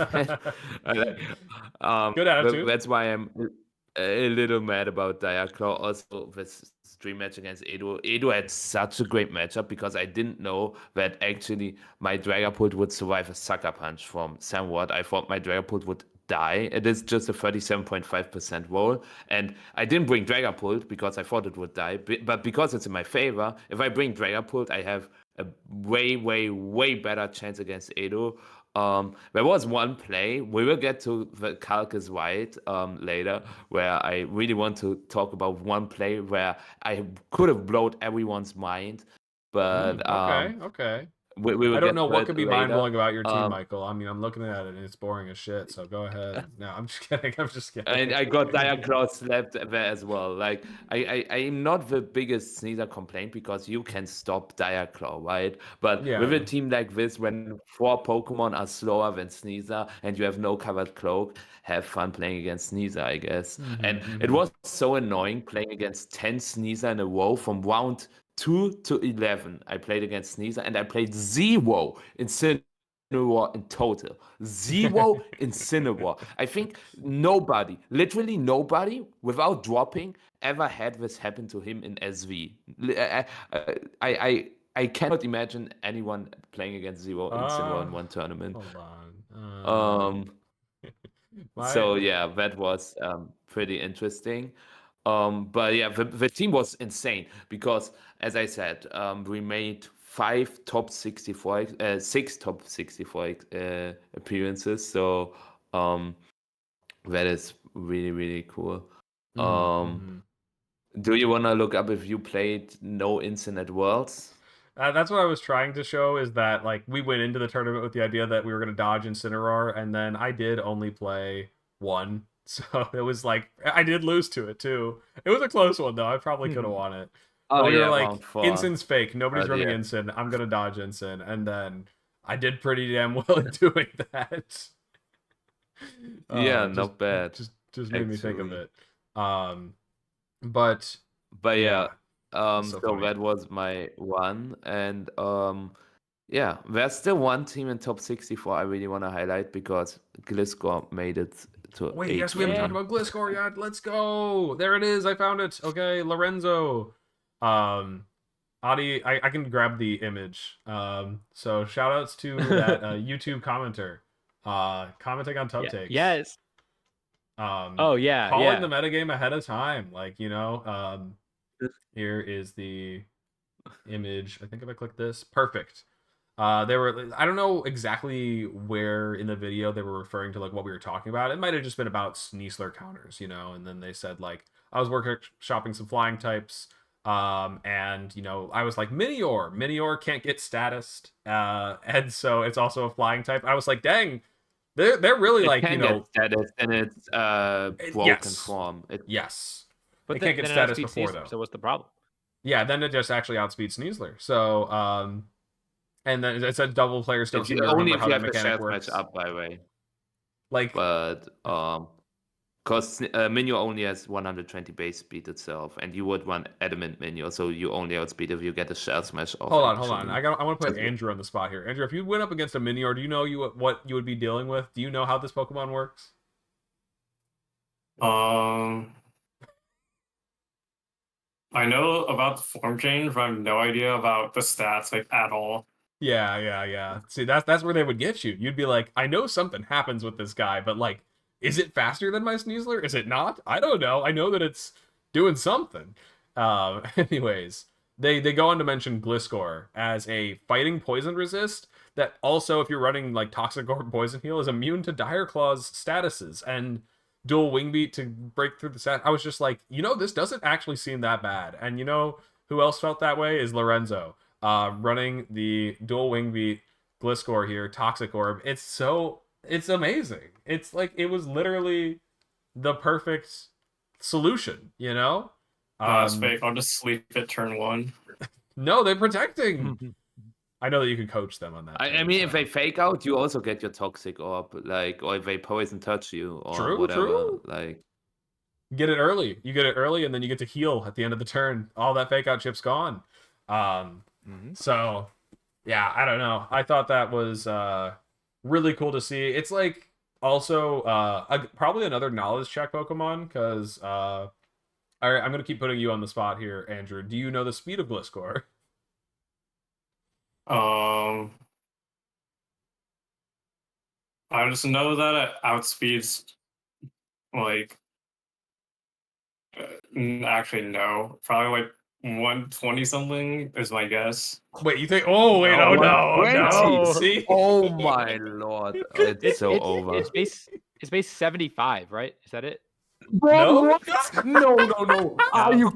Oh my! They're both terribly wrong. Let's go, Michael. How I know the answer. I only know the answer because I looked it up. By the way, I only know. So I'm not innocent here. I looked it up the other day. It's 95. Yeah, no, I'm playing Red. I meant level 50 max timid is 120 something. I didn't mean like 120 base. Oh, you meant it is. What? But it's still 156. So 161. Sorry, 161. Yes.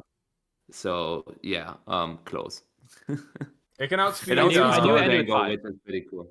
Yep, outspeeds gold, outspeeds I did Arch. not know that. That's it. It's pretty sick. You get the speed tie against Indeedee male, so if they're the Sash ones, you could maybe KO them through Sash if you can win that speed tie. This team has you really need a to keep that under stand, control, I think. but yeah, you would probably need an SD. And yeah, I don't know. I mean, it is ultimately like stab dual wing beat. I know that I think most Pokemon that run dual wing beat get stab on it, besides like Clefable. That one doesn't run dual wing beat, but I think it does learn it. Anyways, Dragapult learns it. No, it doesn't. What? I know it doesn't. I was just okay. You were testing me. Slitherwing learned it. You can run on a Slitherwing. That's pretty cool. But yeah, it's such a it's honestly like a really cool niche for a very specific problem that also it probably has some decent overlapping meta relevance. Like this is like a Terraflying Terrablast Lando, you know, like Landorus has pretty strong offensive coverage when it's allowed to, you know, Dynamax or use Terra or something. So flying ground, naturally just a good pairing. And we don't have Landorus, but we do have Gliscor. Now, you know, it is the perfect Sneasler counter. Now, what do you think his record was into Sneasler? No, shut up. Don't man. tell me. Oh no, He went 8-3 overall, right? He played 5 Sneasler total. He went 3-2. He went 3-2 It's my into guess. Sneasler. Yeah, he did. That's I don't even know if that's like, come on, like that's just the meta game, you know? Like you look. He went 5-1 against everything else. I don't think you can put Gliscor on and expect to always be like. What am I supposed to say? Like, you know, putting Metagross on my team, that means that I always beat, like, Fluttermane? Like, no, it doesn't work that way. Come on. Like, you still have to... I don't know. Gliscor is probably the perfect time to move on to our last segment here, which is the Calc is right, because I want to do a Gliscor Calc. I want to know Gliscor Calcs. I want to... I'll just really quick double check, though. Andrew, you know how it works, right? Yeah. Calc is right. Yeah, and all right. So just think of one. We'll come back to you. We'll actually start off with Michael because Michael did have one ready. So let's go ahead. Because I have to show that play that would have blown everyone's mind. Could you show my stream match and just skip to the end of game 1? Yeah, I can pull it up. Let me work on it. Because like I had this locked in. And then 5 seconds before I locked it in, I thought he's going to read it. But it was, I can already talk about it. But I had this situation. First of all, question to you three. Who watched this stream game of Edu versus me? I did. Yeah. Okay. There was this one situation in game 1 where his Dragonite and Magma were pretty low, and I had Sneasler, Primarina, and Kingambit, and I clicked Fake Out Hyper Voice, and he just tagged it with both. And I originally wanted, end of game 1. End of game 1. I'll get there. Yeah. It's gonna take me a little bit, but yeah. So basically, there was this situation where I clicked Fake Out Hyper Voice on his double protect, right? It's like the next turn. Got it. You have to take a look at the Kingambit health. Stop. Oh, your Kingambit. Yeah, like go 1 turn back. Got it. You have to take a look at the Kingambit health. 1 turn. I got the. I think I have the correct board state here now. Yeah. Okay. Yeah. Look at this health. Okay. And now go to the next turn, and remember this health. Sure. So Kingambit's at about half, is what we're seeing. Yeah. A little under half. Like and it is burned.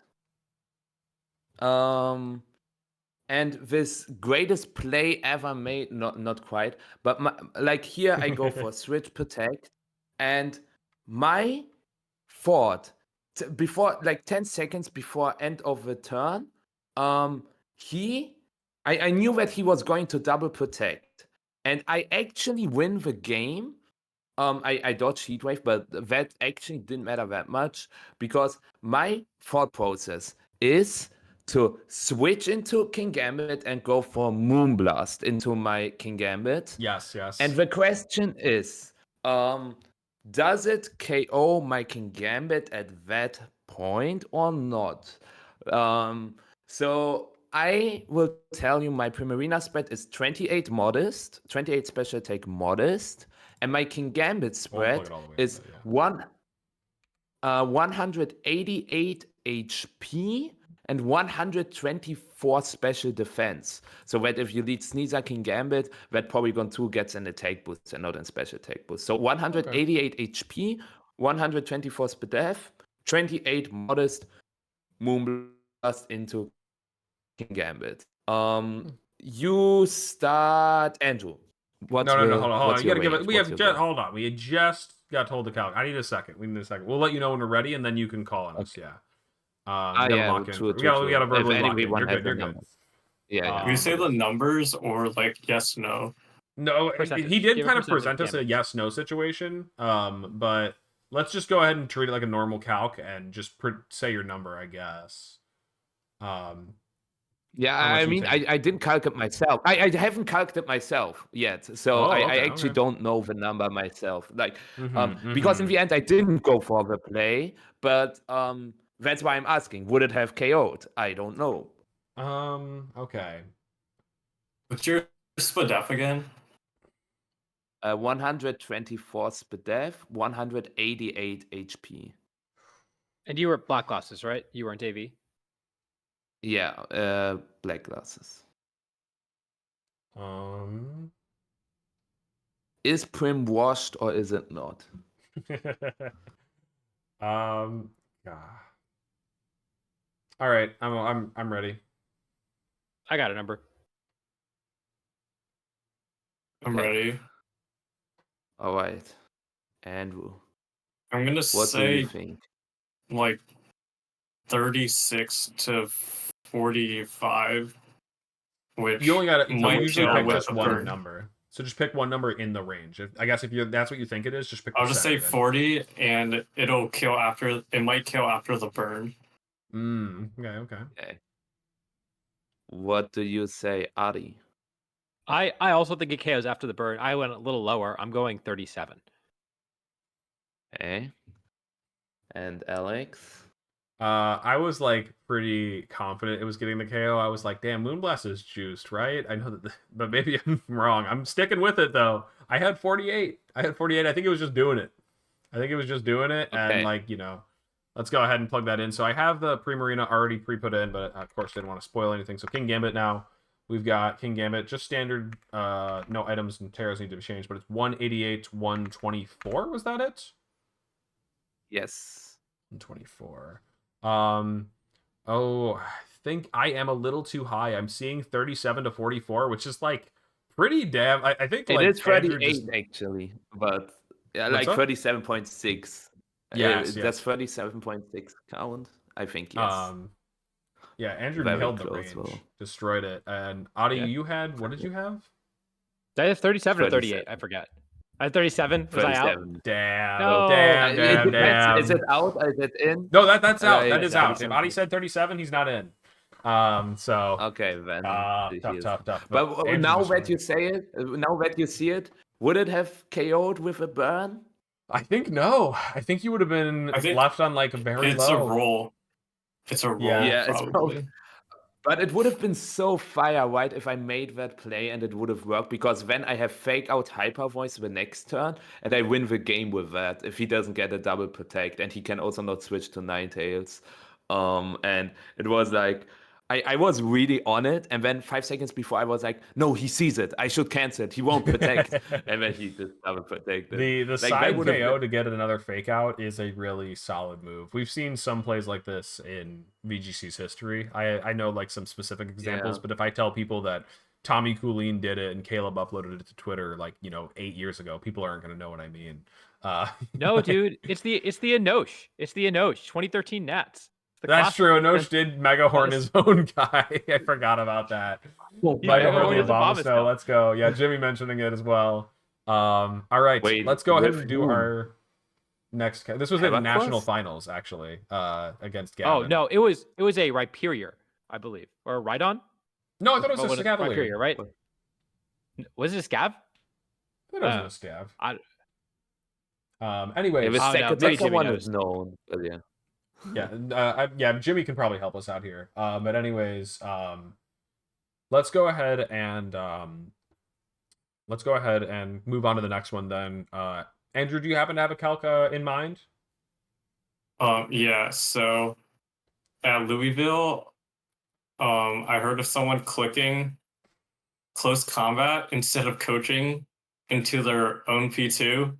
So I'm gonna have Max so Jolly Sneasler versus my spread, which is 252 100 P2. Okay, I have a number. I know that Calc out of my head because I use Sneezer myself. That's so amusing, though, is to like target yourself with coaching, and you're like, wait, no, that's not coaching. They're both brown Wait. buttons. Ultimately, this is just us calculating against enemy P2, but the scenario is a lot funnier to imagine that you're punching your own P2, and we're just calculating how bad you fucked up.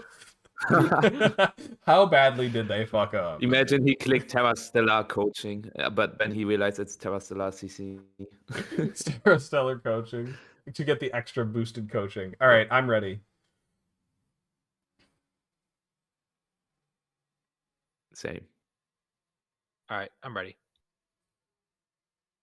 All right, everybody. Okay, everybody's locked in. So Andrew, pick somebody to start. You can start. All right, I'll take 72. Is my number. Who do you want next? Adi. It's doing a little less than that. I think it's doing 64. And Am I cooked? What you I got, know how to Michael? pronounce your name. No. Michael. It's fine. Michelle. I had 73 to 87 in my mind, so I might be cooked. No, I'm not cooked. I go with 77. Wait, did you change your answer? Don't change your answer. No, huh? I said 73 to 87. Like, Oh, I said thought a range. I heard so something else. I heard something else. Okay. okay, I so thought you were saying you 77. influenced your answers based off ours. So I'm like, all right, well. Anyways, no, what was like, the P2? 252 Oh, and I think 100 100 there. defense. Yes, yeah, I put in Spadef. That's not gonna do anything.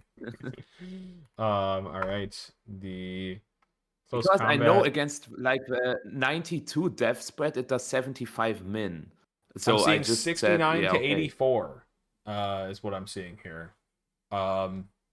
Oh, so I believe my, what did I say, 77 or something, 72, I think. I don't know. said 77, you said 72. Yeah. Yep.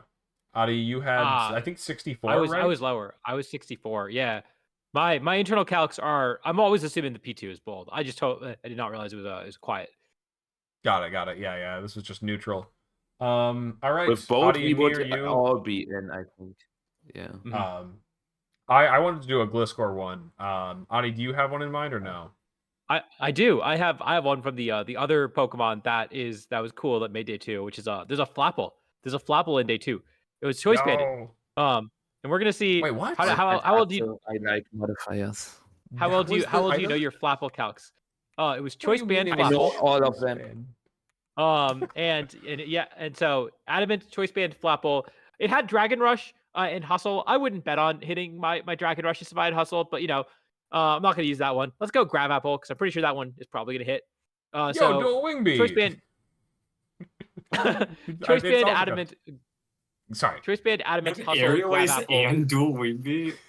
Oh yeah, you can't miss. Okay, that one does always hit. I forgot. All right, Adi, one clean run Yeah. of the calc now. Go ahead. All right, so 2v2 attack, Adamant, choice band, Hustle, Flapple, Grab Apple versus let's say a Alolan Ninetales with 4 HP and 0 defense in Steel, of course. Gravity or no? No gravity. Oh, because that affects the base power. Yeah, that affects Grab Apple. Wait, do they have gravity on the team? Yeah. Oh, they did. Okay. Yeah, no gravity. No, give it gravity. Come on. Fine. No, okay. don't, please. All right, Okay. fine. So we're doing this Flapple's Grab Apple into a Ninetales, just a 4 HP Ninetales. Yeah. Adamant Max. That sounds good to me. All right. Okay, hold on. I'm calculating. It uses 0. It does 0 because you missed. Haha, that's my answer. True. The Ninetales has Snow Cloak. Yes. Wait, And is it Snowcloak or is it? No, Yeah, it's snow. it's just snow it's just warning. snow. It's snow warning. No, it's Okay. sorry, Michael. It's snow cloak, but they clicked snowscape before on the turn. Okay, Um, got it. With their tornadoes. with their tornadoes. They No, actually chilly receptioned into the Ninetales, and the flap was that's really what it slow. was. Yes, they chilly reception. Yeah, they click clawed chili reception into their night. Okay. That's why the flapple isn't dead. That's why it's not dead. True. Okay, I've got a number. I'm also ready for this. This guy's never getting this hit off. He just dies. I had to pick a mod. I picked to pick a mod. I wasn't sure if it was gonna kill or not. Right, I Um, agree. I agree. Andrew, you ready? Yeah, All right. What's your calc? I'm gonna say What's your like number? 90. 90. Michael, what do you think? Okay, I might want to change. No, I won't change. I No. was 113. 113. 113. Okay. Alex, what you got? I had 80 for no reason in particular. All right, guys. Plug it in. Or am I scuffed? Yeah, you're washed. I You're am washed, I think. Yep. Let's see how out of the game MDV is. Okay, Flapple. I'll be honest, Adi, the reason I was so baffled when you told me it was choice band, I was imagining Hydrapple the whole time. Obviously when I pulled up the team, I figured that out, but I was It only has tweeting out. 110 attack. I made a tweet about Flapple and Gliscor making day 2, and the first draft of that tweet did have Hydrapple, and I forgot the Flapple was a Pokemon. I had to double check myself. oh wait, so you were the one that made me think this because you posted that, or did you not post it? No, I didn't post it. I just had to. I Oh. was about to post it, and I double checked. Oh, okay. I thought I saw it in your tweet maybe, but no, you're right. I think it was- That is watched. All right. The final result here I'm seeing is oh, that's the Blizzard calc, right? Because Blizzard's doing way the fuck more. I forgot. Okay, this is the actual number. 85 to 101. So actually a very excellent calc if you're trying to figure out if something kills or not. So This is what you EV okay, for. okay. This is why I'm running 4 HP Yeah. on my Ninetales, you know. Just to make sure I always live Grab Apple from Flapple. I mean, if you run 4 HP 4 defense, you do always live. So that's pretty. Is Dragon Rush even 100% accurate? Like in gravity? No, it's like 70. Sorry. No, it's a bit. It's 77. It's so 75 like it's 55, times. right? It's 75. It's 75 overall, and then you have Hustle, which is 0.8, right? Is that 60? And then what? Which is 60, Oh. and then what's the No, what's the? Hypnosis always would. Oh, yeah, no, it is Hypnosis could 60. have. So No, 80, Hypnosis had a 80, miss 80. chance, right? Yeah, it's like 80 something. What is the gravity multiplier? I don't remember the gravity multiplier. I know that it's a 1/3 3-on-3 or no? fraction, and so 5. It's 5/3. 5/3. So it's 75 times 0.8 times 5 divided by 3 is 100%. It always It's hits. 100%. We did It's it. exactly Let's right. go. Never mind. So it is Wait, in but fact does exactly Hypnosis the always number you hit? need. It's a reliable. I was because I saw the Dragon Stab and I was like, "Are we really going all in on Dragon Rush of all moves?" And sure enough, yeah, that was the correct choice here. Hell yes. It's for fun. Just for turn fun. gravity Turn it. on for the Let's do damage. it. Let's look at the gravity in there. Gravity does in fact. Is it not just? It's coded correctly. Yeah. It's just an extra 1.5. So- Yeah, it gives it from. It goes from 80 to 120. Yeah. So It's the only move that is affected by gravity, right? Or like obviously the ground moves, yes, but I mean other than that. Yeah, like Well, obviously yeah, fly, think I so. guess, and stuff that like some two-turn moves like fly and skydrop also don't work. Yep. Flying press doesn't work.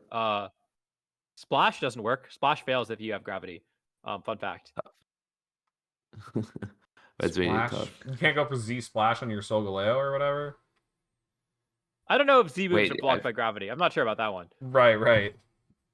Maybe the splash part fails, but you still get your Omni boost. No, it wasn't an Omni boost. It was like a +3 attack, right? High jump kick, true. High jump kick fails. That's a decent change there. All right, that's gonna do it for Tub Takes today. Wait, Thank you one so of much. us, you, Let's go, Calc. Wait, what? Oh, right, like Gliscor. I was like, I thought I already went for some reason. Okay, Gliscor. So I want to know how much, like, I think Annihilate sometimes runs just like, I don't know. I guess there's the Scarf set that runs like max HP, but I was thinking like, you know, they run like max HP, max speed sometimes, just to be bulky and fast. And so, max HP Annihilate. If not, it didn't Terra. It's like Gliscor, you're a chump. I don't really care. And so the Gliscor is faster than it. It's gonna get off a dual wing beat with no boosts. How much is dual wing beat doing to Annihilate with max HP, no defense from a What's your max Gliscor? Jolly Gliscor? Max Jolly Gliscor. Oh, And God. no, That's you such can't a look fake up Calc Gliscor's score. attack stat. You can't look up his attack stat. I know. I this I time know you know for it, but sure the I other know two about probably it. don't. Well, the problem is I already had a Gliscor stuff pulled up, so I already do have it. Yeah. That's fine. That's fine. I pulled it up when we were talking about the speed stats. Yep. No, it's fine if you know. It Um, would just be funny. Anyways, whenever you're ready, let me know. So, Gliscor 252 Jolly dual wing beat into max HP Annihilate, which is just a weird set, but A little weird. a little weird. I got a number. I wanted it to Same. be something bulkier than Sneasler, because I imagine we're getting Sneasler, you know? But I want to know how much Right. an Annihilate's taking. I know with Surely neither Calc. the point of the Pokemon is you KO Sneasler, I bet. Right, so. Andrew, are you ready? Yeah. Okay. We'll start with Michael this time so he doesn't change his answer. So, Michael, how much is the dual wing beat doing to Annihilate? Now that you said it, I will change my answer You can still change it. to 60% or 55. 60%? Yeah, Okay. Lock in. You got to lock in. yeah, 50. No other numbers to base it on. You got to just take 60. 60. Yeah. All right. We'll go to Adi next. I'm saying it's doing a cool 69%. Okay. Yeah, I A think little it's bit a little stronger. more. So you think if you got off that coaching boost, you might get there? Yeah, it might be a roll. I think I'd probably 69 is a little too high, probably, but you know, I'll take the L if it is. All right. Andrew? I'm gonna say 75. Let's go. Really believing in the Gliscor. Okay, so I guess I can just plug in a Choice Scarf Annihilate. You know what? You do not KO Sneasler No way. unless you want Adamant Gliscor. That's crazy. I'm seeing some. Yeah, you do. I'm seeing some successful answers, except for one. Somebody who wishes they could have changed their answer, maybe 1% higher. Michael, I think I'm seeing 60.8%. So you are not in there. But can you Wait, actually, open no. up Sneasler? Andrew's not in there either because he said 75. A little too much confidence. Adi, you're the only winner here. Let's go. 69, always right. Yeah. I So- think I calced this Sneasler Calc, and I think you needed 100 Adamant. I think 252 Nope. Jolly might get there. No, But- 252 Jolly gets there. It does 107. Yeah, it then. looks consistent into Sneasler. Sneasler's taking 107 Or minimum. was it into Whimsy. Whimsicott? It could be that I calced this into Whimsicott. Sash Is Whimsicott that much physically bulkier? Yeah, it is. I guess it is. Yeah, Whimsicott's a roll to KO with Gliscor here. It's a good roll, a favorable one, but yeah. Do you really want to one max attack? Right. I guess you can have to. Yeah. The question is, do you really want to one Gliscor? Well, Do you really want? That is actually the real No. question I was thinking. Mhm. The even realer question is, did anyone know that Hypercutter blocks Intimidate? Yeah, Yes. I Yeah, I did knew that know one. this. That's actually like, isn't that its whole thing? Like all these other abilities got buffed to block Intimidate.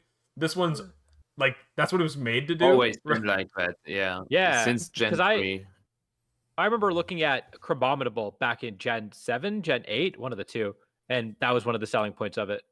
Dude, that tweet from Donald was Not fire. bad. I can't. I'm not gonna pull up the tweet right now, because that would take a little bit too much. But he looked at like somebody was like, yeah, this team that Torviv used, like, can everyone agree this is just goated? It's got so many regional final appearances, and then he was like 6-0'd by Crabominable. And I was like, damn, if he's not right. What? Crabominable beats all these this team Pokemon. has like Mamoswine also beats all these Pokemon. Yeah, I know. Mamoswine coverage is just good. I get it. But like, it's so much funnier if you say Crabominable, Michael. Come on. You gotta I will bring Crabominable maybe to Gdansk. I'm literally finished now with my team. You will see something new this time. I won't stress out over it. I just try to have some fun. It will be either Crabominable or I try to re-innovate not Cypher, Scizor. Cypher might be a little too much. I would love Or to Alright, see I'm Sylveon. clipping that. I We're think holding you to Sylveon that. is in a Sylveon is also good in the meta right now. I'm here for that. But I just do not know if I want to run Life Orb Protect Crabominable or AV Crabominable, and if I want to run Hypercut or Iron Fist. Gotta figure that one out. But yeah, will be fun. All right. I'm looking forward to that. I would love to see the crab guy. Anyways, that's gonna do it for Tub Takes here. So if you are here now, but you didn't catch the beginning of it, you can check it out on YouTube tomorrow. Anyways, we're also probably now that I am like, my computer's back and up and running, I'll probably be back to more regular streaming, ladder and stuff, and then GC as well to look forward to. So there's going to be some GC streaming to check out. I don't know if anybody else on the Tub Nation channel is planning on streaming or not. I'll have to talk to people, but there are other people with access. So, if ESM wants to do it again, or Rajan or somebody whoever, I'll talk to them. With that, I think I'm gonna throw the raid over to Master Mark. I think I saw was online. So let's go ahead and get that going here. And once again, thank you to Michael and Andrew for being on. Thank you guys. It was a lot of fun. Thanks for having me on. Yeah, just wanted to say the same. Well, with that then, we'll go ahead and wrap it up and see you guys next time. Peace. See ya. Bye-bye.